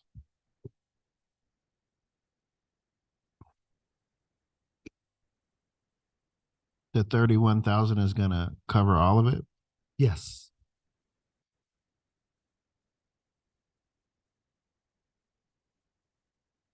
Who need a question? Couple questions. Can you put the one with the new streets? Which we had the streets that are the most, that's the center medians. 5 streets, the new, or The last map was last that the one. Yeah. Can you put up the additional Hemet increased arterial sweeping? Yeah. Some of those are located within areas, or are the actual area that Adopt a Street program takes into consideration. This is just for street sweeping though. Yeah, but Yeah. that's what we do when we adopt a street, we pick up the trash. The gutters. So are they going to pick up the trash, or are we still going to pick up? You guys still pick up the trash. This is for the actual street sweeping. Sweeping. In the gutters. Just in the gutters? Yes. Okay. Now, my next question is that on the bigger streets where you said the median, which on Stetson has a flat surface as the median, Correct. but Florida has a raised, and Sanderson in parts has a raised. Correct. Are they going to clean the raised portion of the median? Yes, they'll do that as well. So we're Do that. well, I'm sorry, not the top portion. Not This the is top just for the street sweeping itself. Okay, how are we going to clean that? The raised medians on Florida are Caltrans' responsibility. We have to So argue we with that. have ongoing challenges to encourage a more aggressive posture from Caltrans, because as you know, the design is contributing to some of the accumulation of debris in the middle of those medians. We wanted cactus planted there so nobody else would cross, but we didn't get that. What about Sanderson? That's ours. Sanderson is ours. It does not have a raised median for most of Sanderson, right? Yeah, just the first block north and south of Florida. Right. On Sanderson, we do. And that would be our responsibility for our city crews would take care of the trash and debris on top of those islands. Okay. I think this is a great idea. I really do. I just had some questions on how are we going to do that. So thank you for answering those. No problem.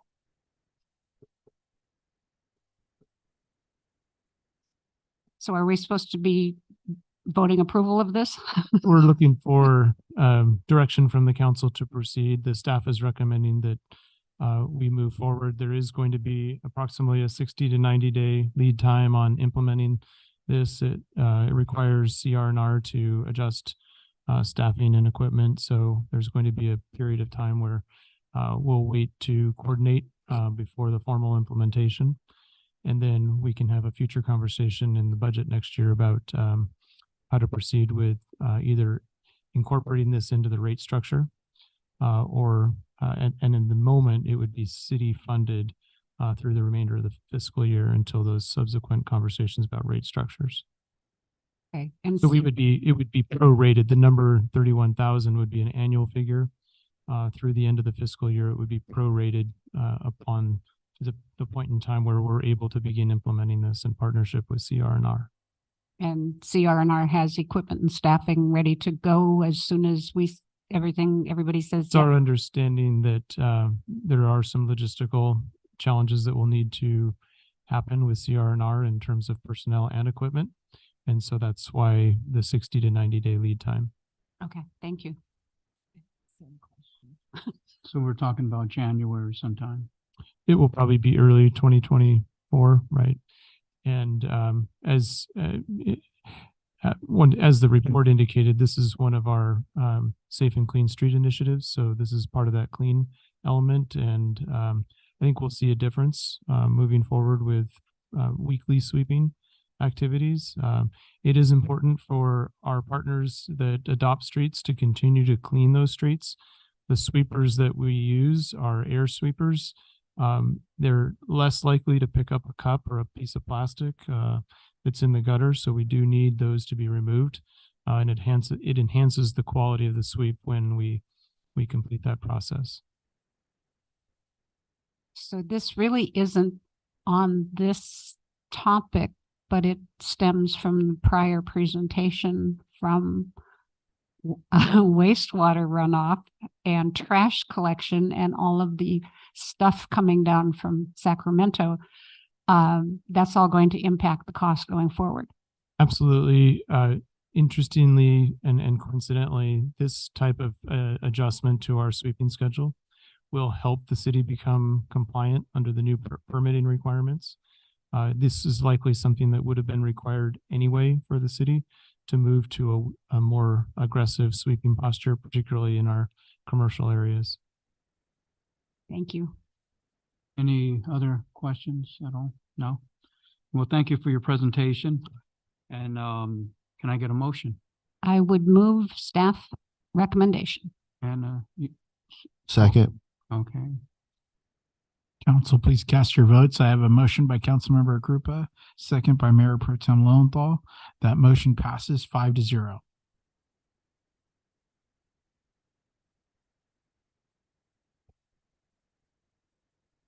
Uh, 21B, please. Yes, good evening, Mayor, members of the council. The engineering and traffic surveys citywide, it's been kind of a long time coming for me. The first couple months when I started with the city, the police department traffic division approached me and said, we're way past due for this. So we hired STC Traffic to come and complete these for the city. And they are here today. David DePiro is here and he's going to be presenting the final report.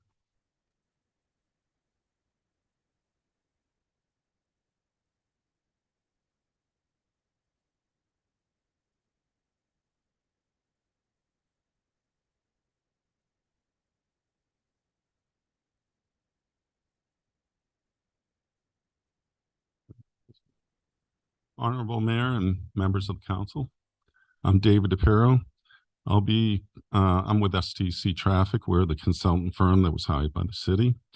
And I'll be presenting the engineering traffic survey that we conducted for setting speed limits in the city of Hemet.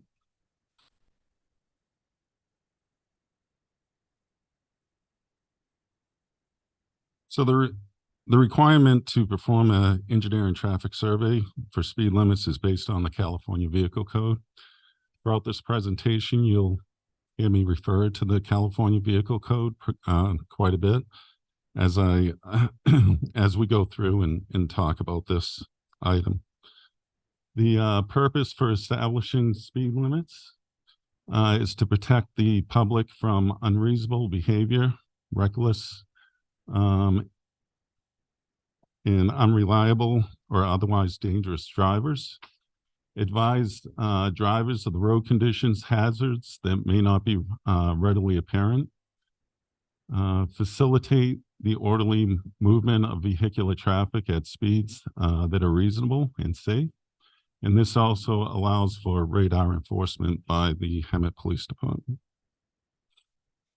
Accordingly, speed zone should be based on traffic conditions and natural driver behavior, and not because of an arbitrary response to a traffic event. Motorists will constantly adjust driving behavior to fit the conditions that they encounter. So under the California Vehicle Code, section 22-357, this gives the council the authority to establish the speed limits based on the engineering and traffic surveys that we did. And then under the California section 40802, this says that engineering traffic survey must be completed and certified by a registered professional civil or traffic engineer at least once every 5, 7, or 14 years. It used to be 10 years, and this is a recent change. In fact, there's quite a few recent changes that have come up over the last few years. 14 years is one of them. From what we've seen, Hemet's speed limits were last surveyed and certified by council in 2016. It also establishes requirements for the use of radar, laser, or other electronic devices to measure speeds for the purpose of enforcement.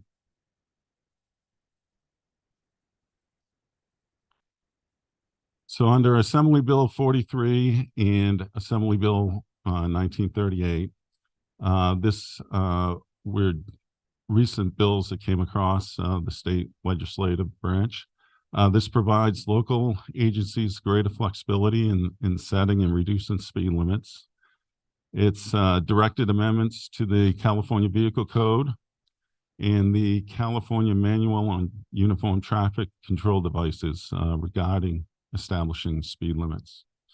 It still requires speed limits to be established using the 85th percentile speed as a starting point for the evaluation. And just so everyone's familiar with the 85th percentile, this is the speed at or below which 85% of the traffic is moving.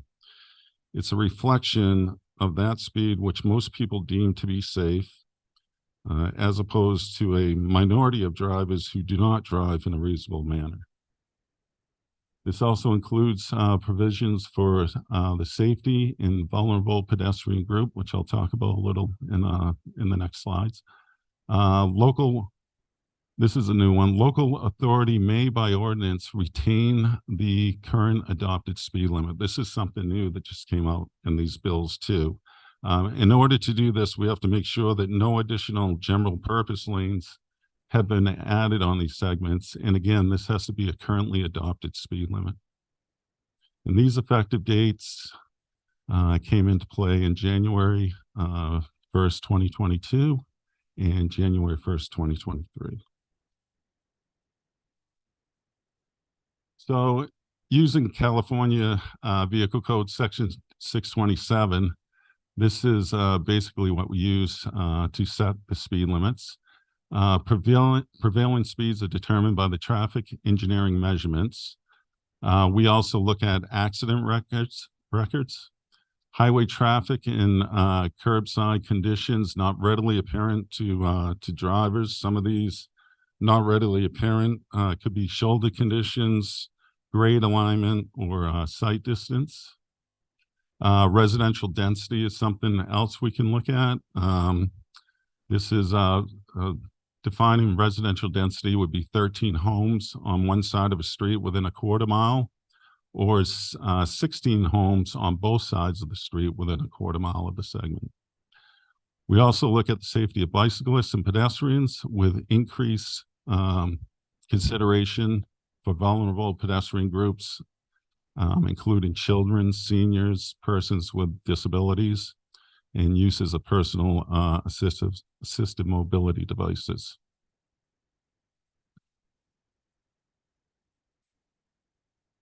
So the way we conducted the speed surveys, the procedure we use, speeds were collected using a radar gun. A section of road was selected that's representative of operating speeds. This is unimpeded or free flowing traffic, so it wouldn't be near any controlled intersection. Speed measurements should be taken during off-peak hours or weekdays. The weather should be fair with no unusual conditions prevailing. The sample size we used was 100 automobiles for each survey. And speed limits to be posted shall be established at the nearest 5 mile an hour increment of the 85th percentile, which I had previously defined. Under some circumstances, the posted speed may be reduced by another 5, and I'll talk about that now. So under California Vehicle Code 22-368.6A, this requires to round speed limits to the nearest 5 mile an hour increment of the 85th percentile speed. Same code 22-358.6B, if required to round down to the nearest 5 mile an hour increment, the 85th may be reduced by an additional 5 mile an hour if conditions are present. And I'll show an example of that. And then 22-358.6C, if required to round up to the nearest 5 mile an hour increment, you may round down to the next 5 mile an hour increment, but no further reduction can be used. Again, I'll go through some quick examples of those so you fully understand. And then the last thing is retaining or restoring speed limits. I discussed that earlier. You may maintain existing speed limits if no additional general purpose lanes have been added to the roadway since the completion of the engineering and traffic survey that was established for the speed limit. So the first example under the 22-358.6A, if we have an 85th percentile speed of 37 miles an hour, the code requires that we round to the nearest 5 miles an hour. So rounded to the nearest 5 miles an hour, that would be a posted speed limit of 35 miles per hour. And that's what we would recommend. As I talked about before, under 22-368 should be 58.6, I believe. It required, if the speed is 37, the exact same speed, if you're required to round to the nearest 5 miles an hour, the 85th percentile speed would be, again, 35. However, if you have conditions, we could round it down another 5 miles an hour. So some of the conditions are bullet pointed there, the accident records. We would look at the accidents on this road segment. In this case, we looked at 2018, 2019, and 2020. Those are the most 3 years of records we have. And we would compare that to the statewide accident rate. We'd also look at roadway conditions not readily apparent. That would be like shoulder conditions. If people were forced to walk on the shoulder or out in the street instead of providing sidewalks, that's something we'd look at. Again, residential density, I mentioned earlier, where if you have a street segment that's got 13 homes on one side of the street within a quarter mile, that could be a condition, or vulnerable pedestrian groups. So if one of those conditions were met, we had an 85th of 37, you round to the nearest 5, which would be 35. However, if one of those conditions are met, we're able to round it to the next 5 miles an hour, which is 30 miles an hour. And then under 22-358.6 C, it requires, so with an 85th of 38, this would require to round to the nearest 5 miles an hour increment of the 85th, which would be 40 miles per hour. So this allows, if you're required to round up, you may round down to the nearest 5, but no further reductions could be applied. So again, you're supposed to round up from 38 to 40, but this allows you to round down to 35 miles an hour, but we can use any of the other conditions I just talked about to round it down another 5 miles an hour, like the accident history or conditions of the road, residential density. So this is your existing speed limits throughout the city. Basically, it goes from 25 miles an hour all the way up to 65 miles an hour.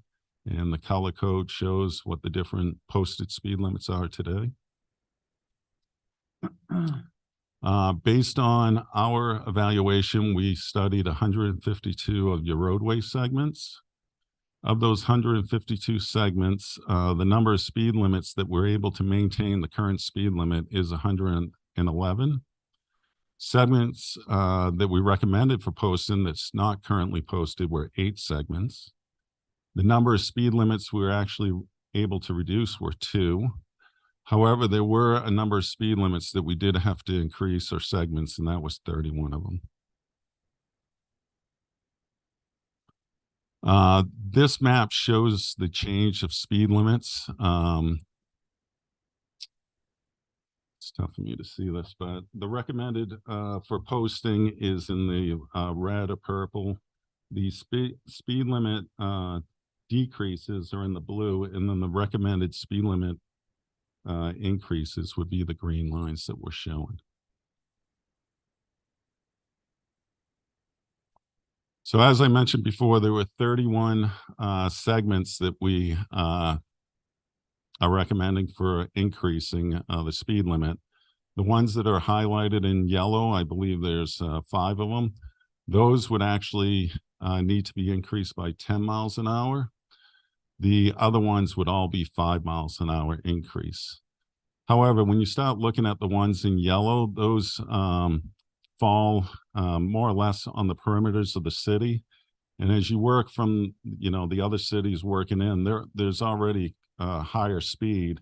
And what we want to see is like a fluent speed or a constant speed. And you'll see, I think on the next slide, is and how the speeds could go from high to low. So for, I believe, State Street, again, it's tough for me to see, but we're looking, as you're moving south to north, it's 55 miles an hour coming up from the 65 mile an hour freeway down to the south, more or less. And as you get into the city, it now goes from 55 to 45, and then eventually to, it looks like 35. So again, there's a constant speed of going from a higher speed down to a lower speed. We don't want to mix them up, but this is how the 85th percent speeds were calculated anyways, based on our survey. So with that, happy to answer any questions. I have my colleague Phil Ragg with me, and then Noah is here too. We worked with the city staff and Hemet Police Department as we worked through this process over the last half a year. So happy to answer any questions you may have. Sir, have you seen a reduction in accidents when cities adopted your firm's recommendations? Well, to be honest with you, we haven't gone back and restudied to see what the accident history looks like. So I really could not answer that question. The way the accidents are handled is there's a statewide rate, and this is based on throughout the state, whether it's a collector street or an arterial. And we end up calculating what the million vehicle miles are for that segment. And we basically see, is it above or below? We never, we've never gone back to look to see by reducing or increasing the speed, whether it's affected the accident rates. So is it true that if we decide to keep everything the same, then our police department won't be able to enforce? Yes. So as I mentioned, there's 31 speed limits that we're recommending for increase, and the other ones I think probably would not be a problem. But if you leave the posted speed limit based on what the 85th is, you could still do that, but it's just not an enforceable speed at that certain speed. There are rules in the California Vehicle Code. If you're on a 2-lane road and someone's caught going over 55 miles an hour, then they could enforce something like that. Or if it's a 4-lane road going over 65. But you really probably wouldn't want to do that. I'm not sure if staff or police wants to talk about any of this, but anyways, it's really, we have to follow what the rules of the California Vehicle Code for establishing this. Yes. Thank you. Yeah, I'm looking at this existing speed limits. I'm looking at what you're recommending. The existing speed limits, nobody goes by anyways. They're always driving 10, 15 miles per hour faster, no matter what. I mean, you never see anybody driving the posted speed limit, maybe one or two out there. So if you change it to higher speed limits, the 10 and 5 mile ones, then people are just going to go in 10 or 5 miles or 15 miles over that speed limit, which will take them over the whatever the recommended speed limit is anyway. People don't go by rules nowadays. They just do what they want to do. And they say, oh, it's 50 miles an hour. I'll go 60. I won't get a ticket. I don't have to worry about it. Nobody's going to stop me. So if we raise it to 60, then they're going to go 70. I just, well, if I could, I actually would disagree with that. If we're talking freeway speeds, where there's, interchanges, there's no streets that would affect a person's speed, there's only traffic on the road. Yeah, people are going to drive at what they feel reasonable and prudent speeds. And you'll see that on the freeways. But if you're on a 2-lane road and you have housing on the road and sidewalks and pedestrians, people aren't going to be driving those types of speeds. They'll still drive at what they feel is reasonable and prudent. And that's why over the decades, the state has made this recommendation of using the 85th percentile speed. And right now, with the ones we're recommending an increase, obviously, 85% of the drivers that are driving at or below feel that the speed limit should probably be higher. And that's why they're driving at what they feel is a comfortable speed. But if you were to raise that, I just don't see that all of a sudden they would start going 10 miles an hour higher after that. Again, freeways are different, but from my experience, just really haven't seen that. And it gives the police the opportunity to do the enforcement by, having legal posted speed limits out there for them to pull over people.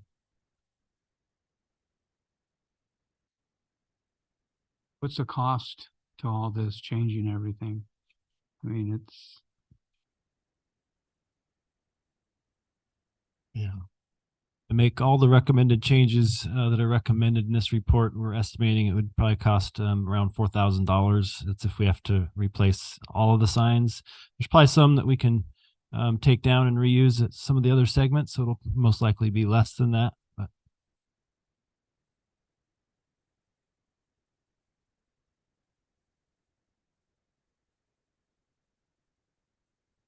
Stephen, did you want to say anything about the new law that might come into effect next year?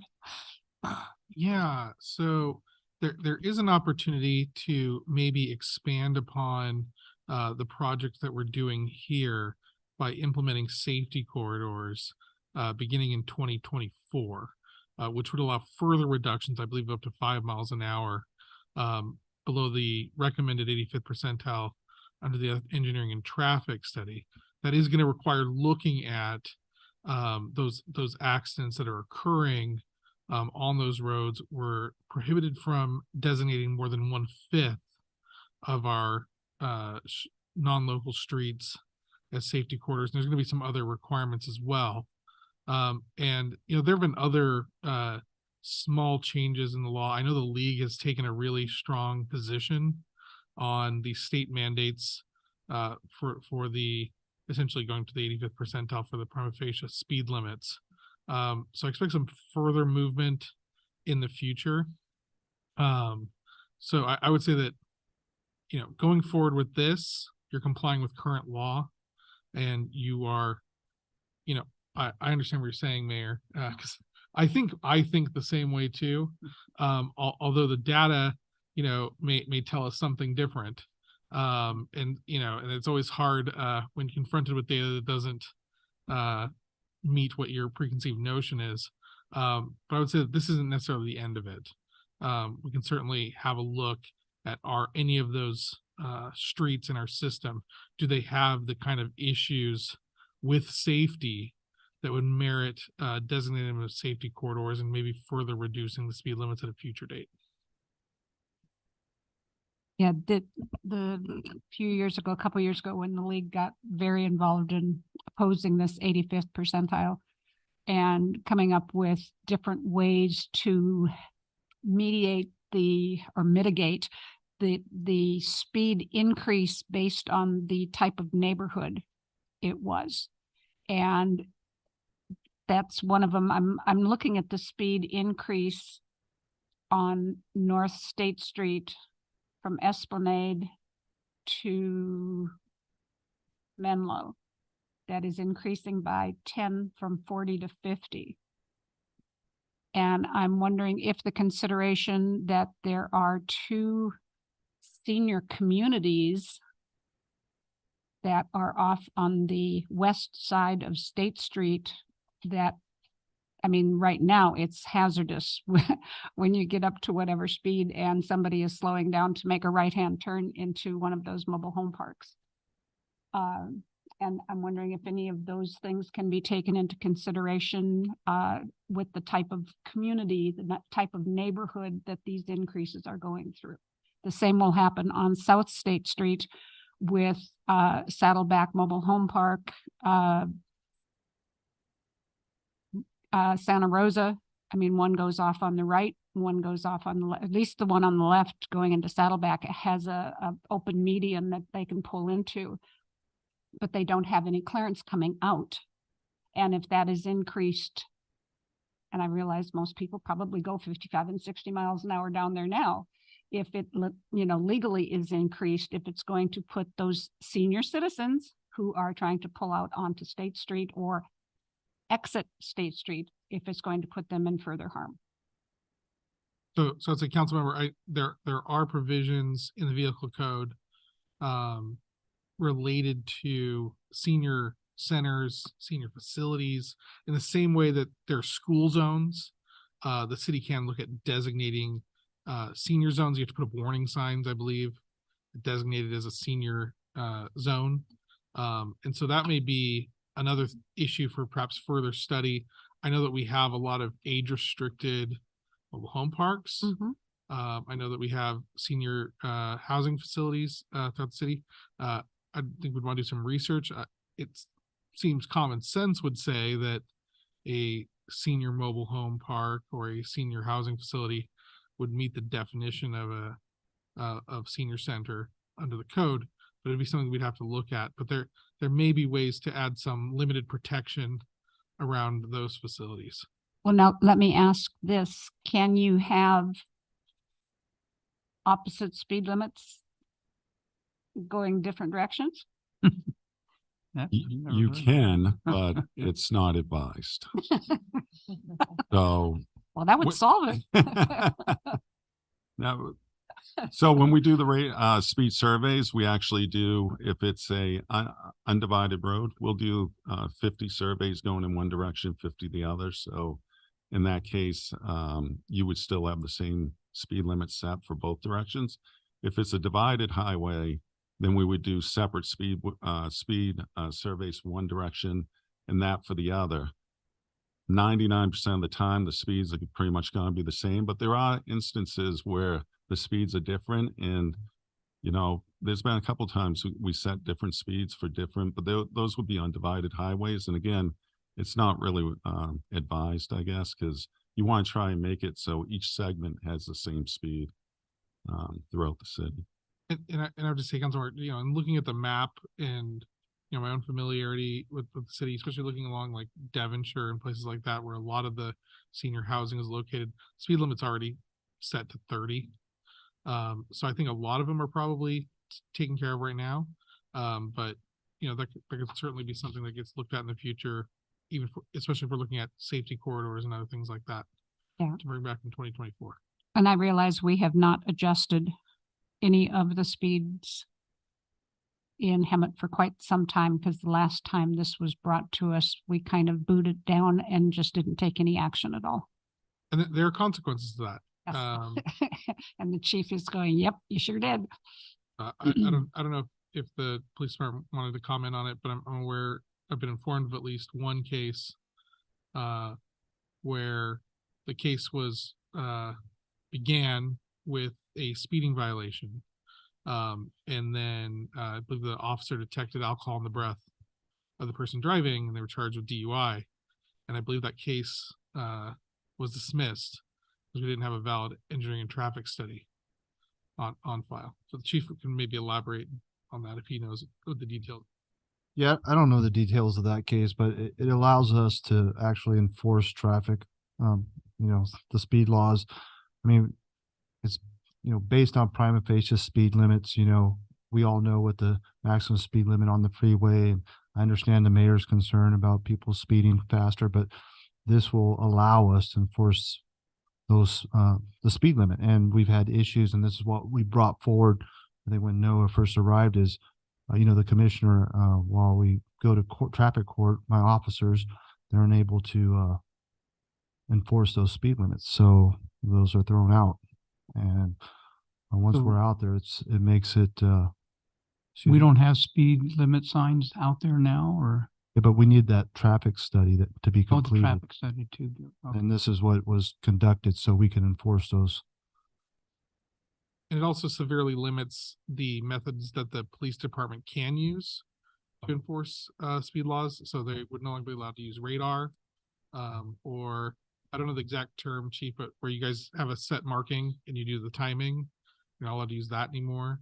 Yeah, we don't do that, but Ever haven't done that in that 50 was years? that's an old trade, but it used to be pace. We'd pace, or like the city attorney said, you have a distance and the speed, time, and be able to disseminate exactly what the speed was during that period of travel. But we use LiDAR here, of course, radar in the past. But for us to use that type of equipment, that technology, this is why we requested to do a survey. So just to give me a better understanding, they did a traffic study, correct? And on our speed limits, and determined that we need to up our speeds here. Is that basically what happened here? And if we go along with this traffic study, you're able to enforce bad behavior on driving, or The speed limit for those designated areas. But they're already designated with speed limits. Yeah, those 31 areas that they just called out regarding the Right. increase in 5 miles per hour, we'll be able to enforce that. And right now, you're not able to enforce No, because you don't have a traffic. for the speed. Now, there's other ways. We're pretty creative. When we see somebody driving fast and they're not signaling, we could stop them for other reasons and cite them. And that's what we're doing at this time. But if we don't have that traffic study and we go to traffic court, the commissioner will not Have a good accept- chance of getting away with it. So with this, Well, this has been going on for about a couple years now. We've been dealing with this. so us approving this then will help you out, and you're citing speeders and all that. So, That is correct. okay, thank you. The last thing I did just want to point out is that the state did authorize a pilot program for speed cameras in several of the larger cities throughout the state. So Los Angeles, Long Beach, and a couple others will have the opportunity to install cameras that automatically, I think they do warnings for a while, and then they'll start handing out, automatically sending tickets for speeders. They tried that before. And They've tried it many times. It's failed. And then there was a lot of controversy about red light cameras actually causing more accidents than they prevented. But they're trying out speed cameras. They feel that those are less likely to cause the same problem. So that could be another thing in the future, council, when you're looking at trying to find areas where, we've heard from the community, there are areas where people are very concerned about the speeding that's going on. There, the police department does a lot of enforcement. They do a lot of heightened enforcement when they get grants and opportunities. But there may be future opportunities if that pilot program goes well for other jurisdictions like ours to implement similar programs.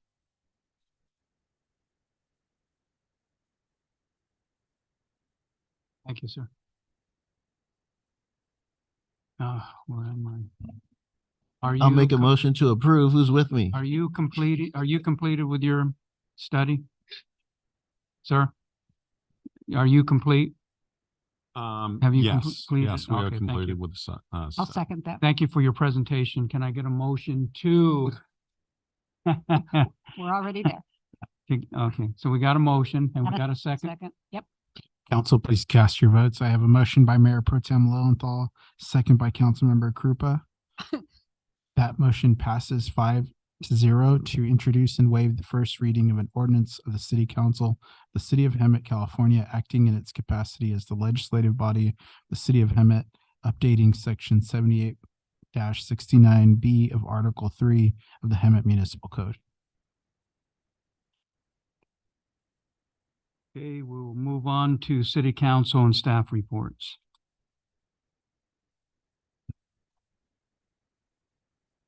Okay. I'll start. This really isn't the Hemet Housing Authority, but it relates to that. And that was the ribbon cutting and grand opening of the pallet homes over at Valley Restart this last month. And because of that, I'm asking the city manager to set up a housing authority ad hoc of Mr. Lilienthal and me, because I think we're the chair and vice chair, to look at grants and opportunities that the city may be able to work with Valley Restart to put larger homes. They're still pallet home type things, but Imperial Valley Community College has a program of college student housing, which is a little village of pallet homes. They're larger than what these are, and they're self-contained. They have a type of small kitchen, sitting room, bedroom, bathroom type thing. And to see if maybe we can find some grant funding and other funding to increase housing at Valley Restart area. So that's a long thing to say. Can we set up an ad hoc meeting and see what we can do? They're like little studios, huh? Yes. Yeah. They're really kind of cool. Actually, they're kind of like ADUs in your backyard. Yeah. But they're not as well built, if that makes sense. So, okay. Let's see, nothing there. The next League of Cities meeting will be, I believe, December 9th. It's the second Monday in January, and it will be a general meeting because we skipped November. We're all mixed up. So we have the opportunity to meet our new person who is going to be taking Aaron Sassy's place. RCTC at the last meeting earlier this month, we approved the draft of the 2024 draft traffic relief plan that is going out for public comment. I urge all of you to either attend one of their workshops or go onto their website and put your comments on. This traffic relief plan includes funding that would include a 1% increase in the Measure A tax. So you have to pay real good attention to monies raised, projects that would be included, and implication of how that money would be spent. Riverside Transit Agency, this actually, I think it was the end of last month. We had our annual rodeo, ROADEO, which is an opportunity at the Hemet facility out here off Wentworth for board members to drive a 40-foot passenger bus through an obstacle course. And it's fun. They let me do it every year. And the high point of that particular day is that Hemet PD always shows up and chases me around with lights and siren trying to pull me over driving a 40-foot bus. They didn't catch me, which is why I got the award, the Need for Speed. Let's see, what else? Watermaster is going to be meeting the 27th. And the other important thing is that Southern California Association of Governments Regional Council at their last meeting, the beginning of this month, approved the release of the Connect SoCal 2024 plan. And it's kind of like the Riverside County Traffic Relief Plan. It takes traffic, housing, public transit, all of these things into account, where RCTC's is only Riverside County. The one from SCAG is a 6-county, LA, Ventura, San Bernardino, Riverside, Orange, Imperial. And it connects all of us using transportation, public transit, housing. This is the RENA numbers come into this. It's a very comprehensive report, and that is going out for public comment and will be open for public review and comment until January 12th. So please go on their website. It's scag.com, Southern California Association of Governments, and maybe we could have staff send a link to all of council members for their what am I trying to say? Ease of input to get that done. And the other thing I wanted to share with everybody, Sunday morning, I received a text message. I didn't do anything about it. I got another one Monday morning, got another one this morning, and it looks really, really interesting. And it shows it's from a number that has a plus sign 639955008515. That number originates in the Philippines. And it's a picture that says United States Postal Service. I took it down to the post office today and showed them, and she said, oh yeah, we're getting a lot of complaints. And what it tells you is that the U.S. Postal Service package has arrived at the warehouse and cannot be delivered due to incomplete address information. Please confirm your address in the link within 12 hours. Now this link says usps.uspsbjm.com.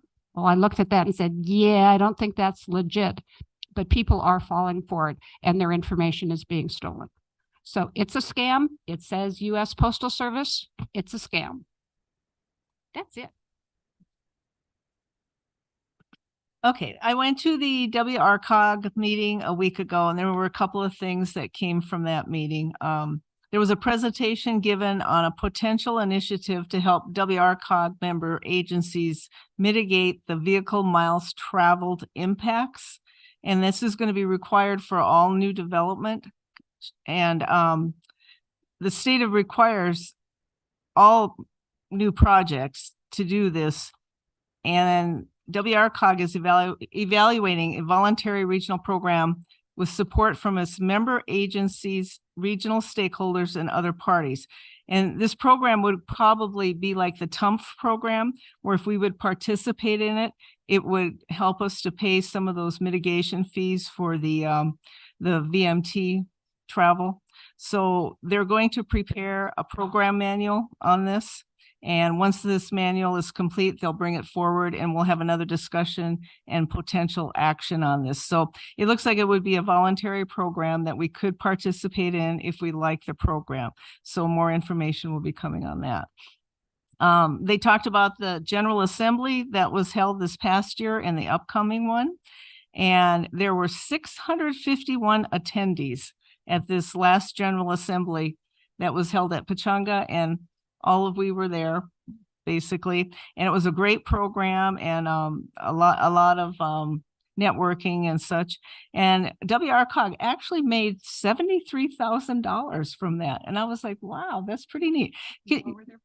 Yeah, well, you know, because I mean, it's expensive to put on something and we had to pay for the guest speaker and all that.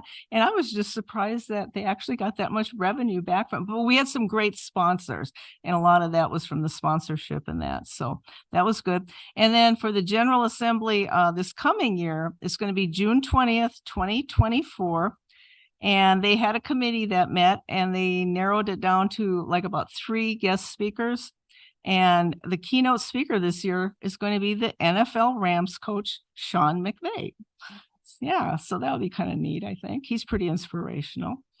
Last week, I had the pleasure of going to the Riverside County Habitat Conservation Agency's Celebrating Endangered Species educational event that was for the local 5th and 6th grade students. And Wild Wonders is this kind of sanctuary out of Bonsall near Fallbrook down there. And they had a couple of wonderful employees that gave great presentations on some of the more exotic animals that they rescued. And they let the kids go up and touch them, and they told about them. And then of course, we had to talk about the kangaroo rat, which is the biggie in Riverside County. And we were taken out onto the trail in that. And at the end of it, they always give the students an artist pack. And then they ask them, to do something, a memory of the day. So they were running behind in the beginning, so I didn't get to stay for all the artwork and that. And I think they had to leave too. They probably just took the art supplies and did the art later, I'm guessing. But Ramona Bowl, we had a successful Boo at the Bowl this year. It was 3 nights long, and it was decorated beautifully, had great attendance. And just want to say thank you to all the volunteers and patrons that came out. It was a very good success. And they've got quite a few things on the agenda upcoming. Look for them in the parade on December 2nd, the Hemet Christmas Parade. And then the next morning, everybody has to get up early and do a pancake breakfast at Golden Era. And they'll have Santa Claus there and toys for the kids and stuff. So that'll be fun for the community. Pancake breakfast on Sunday, December 3rd. And the President's Gala will be at the library once again, and that's on January 20th. And something new this year is an audition workshop for the principal speaking roles for those 16 years of age and older.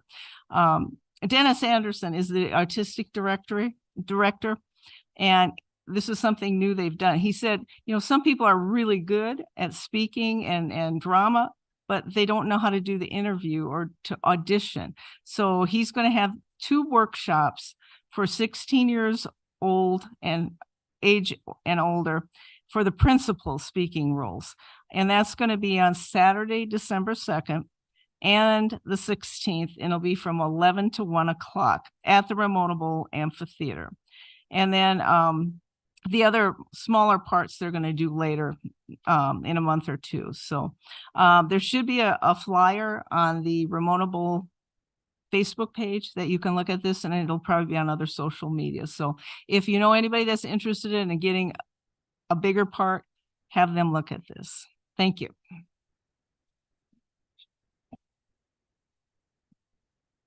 For the Investment Oversight Committee, we're looking at scheduling a meeting in the last week of November. For Planning Commission, we did not have a second meeting in October. And Western Riverside County Conservation Authority, we met on November 6th. And our species of the month is the northern red diamond rattlesnake. Contrary to popular belief, rattlesnakes are not typically an aggressive species, striking only when they feel provoked or threatened.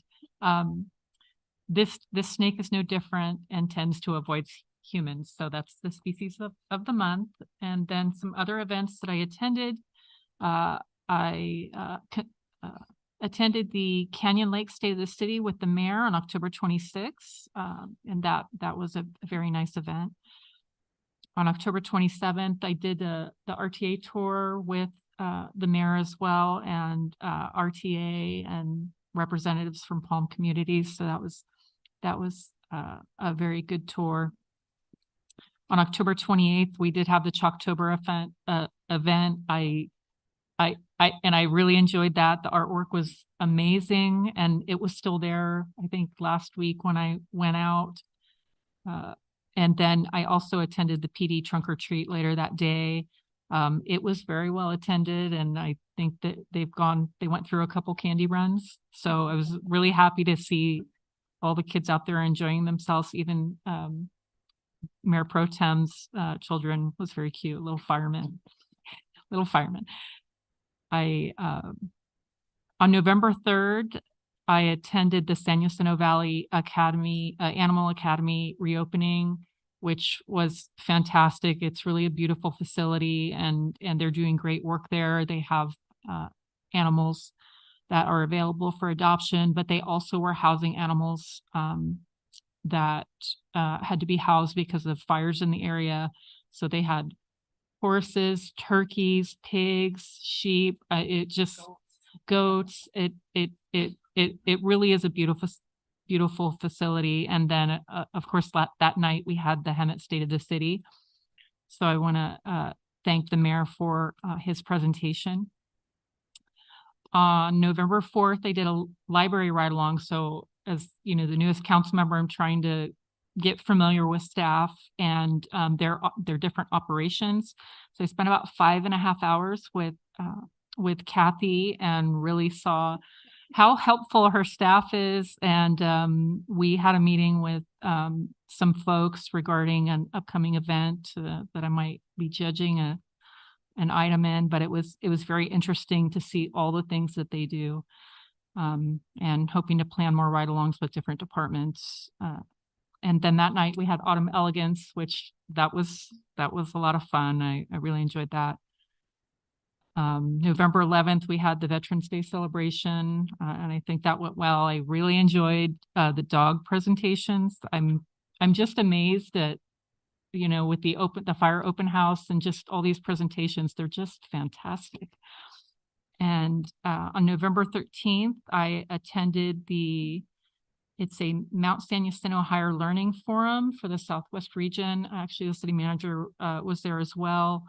And it's trying to bring, 4-year opportunities to the area. I know that San Marcos has some programs over at the Temecula MSG campus, but they're looking to expand that. And, we'd like to see some opportunities in this area. So they are forming a coalition. And so yes, it's Lisa and Lisa.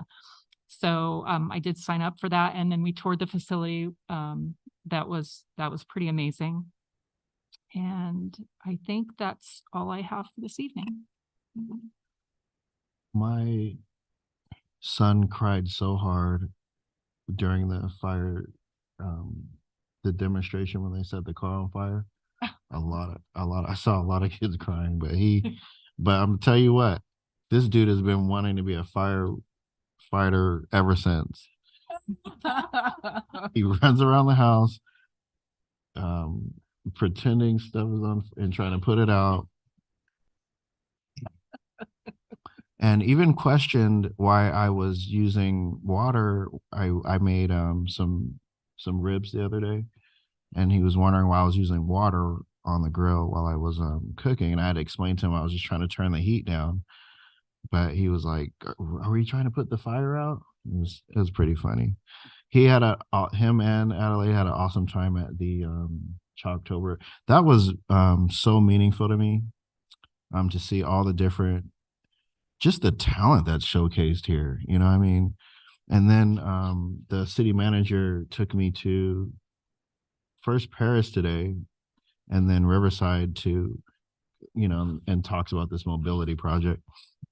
And I got to see, it's a museum, right? That's in between the, what's the other group's name? Fair housing. Yeah, the fair housing. And then they had like on top of them all these units, affordable living for people to live on top of there. But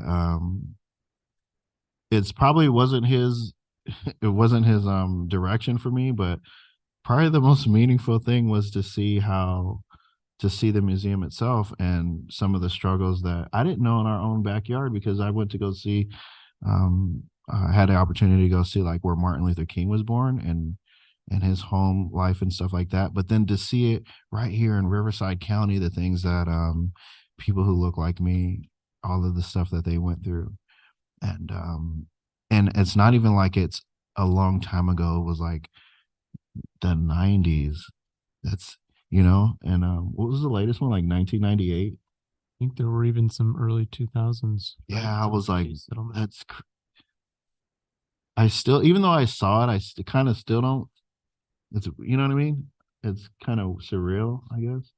But I kind of saw like the Palm Communities project and the mobility project, even though it's kind of different from this fair housing thing, it kind of reminds me of the same thing where we're trying to bring together community, because their project over there with the fair housing and some of the initiatives that they did kind of brought a community element to it.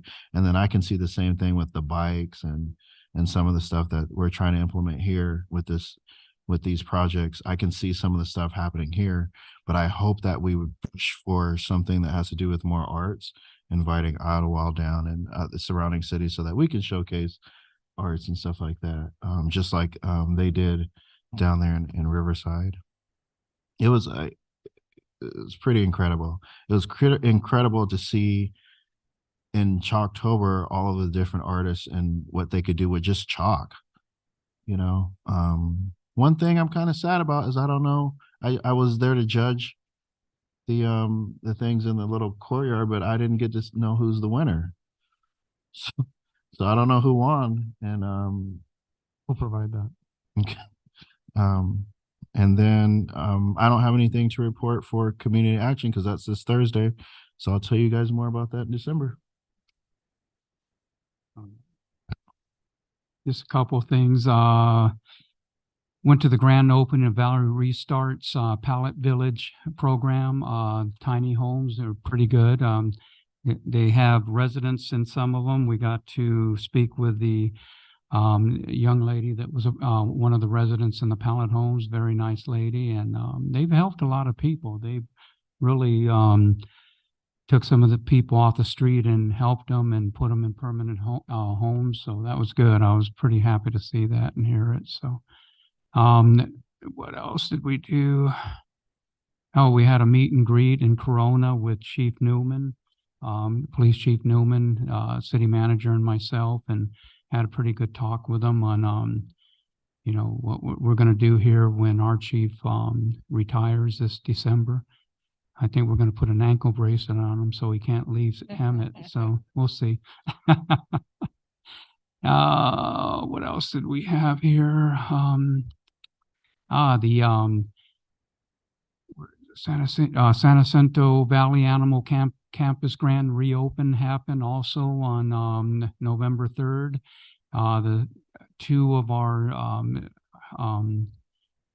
supervisors were there, Istian Gutierrez and I believe Karen Spiegel. Is that her name? I'm sorry, was there a third one? Chuck Washington. Oh, and Chuck Washington, that's correct, yeah.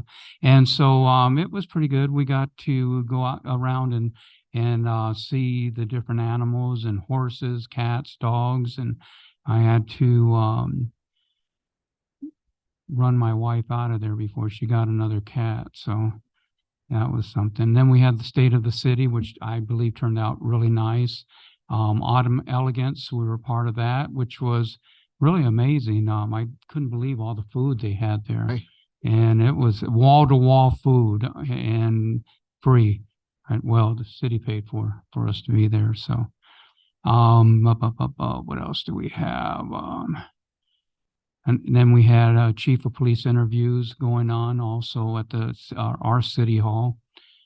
And we have two potential chiefs, two captains, Captain Ariano and Captain Brock. So we'll see what happens. I was awarded with in Palm Springs with the Miracle Awards. So we went out there on November 7th and enjoyed ourselves. So the San Jacinto Valley business. Oh, and how do they say that? I interrupted a SCAG committee meeting.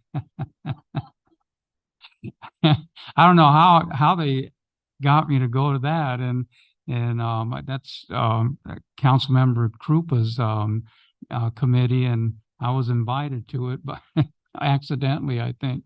I learned a lot. And Dr. Comey, is that his name? Oh, okay. And he's a really interesting individual, pretty smart and pretty intelligent. Yeah. And then that was Humane Society. Oh, and I went to I gotta look at the other phone because I have it here.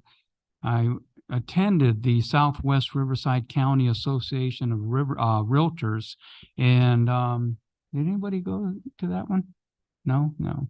And one of our former mayors, council members, Michael Percival, he was a newly elected president of that organization.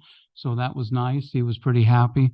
And the theme for that was 007. So it was pretty interesting, but I had a good time over there.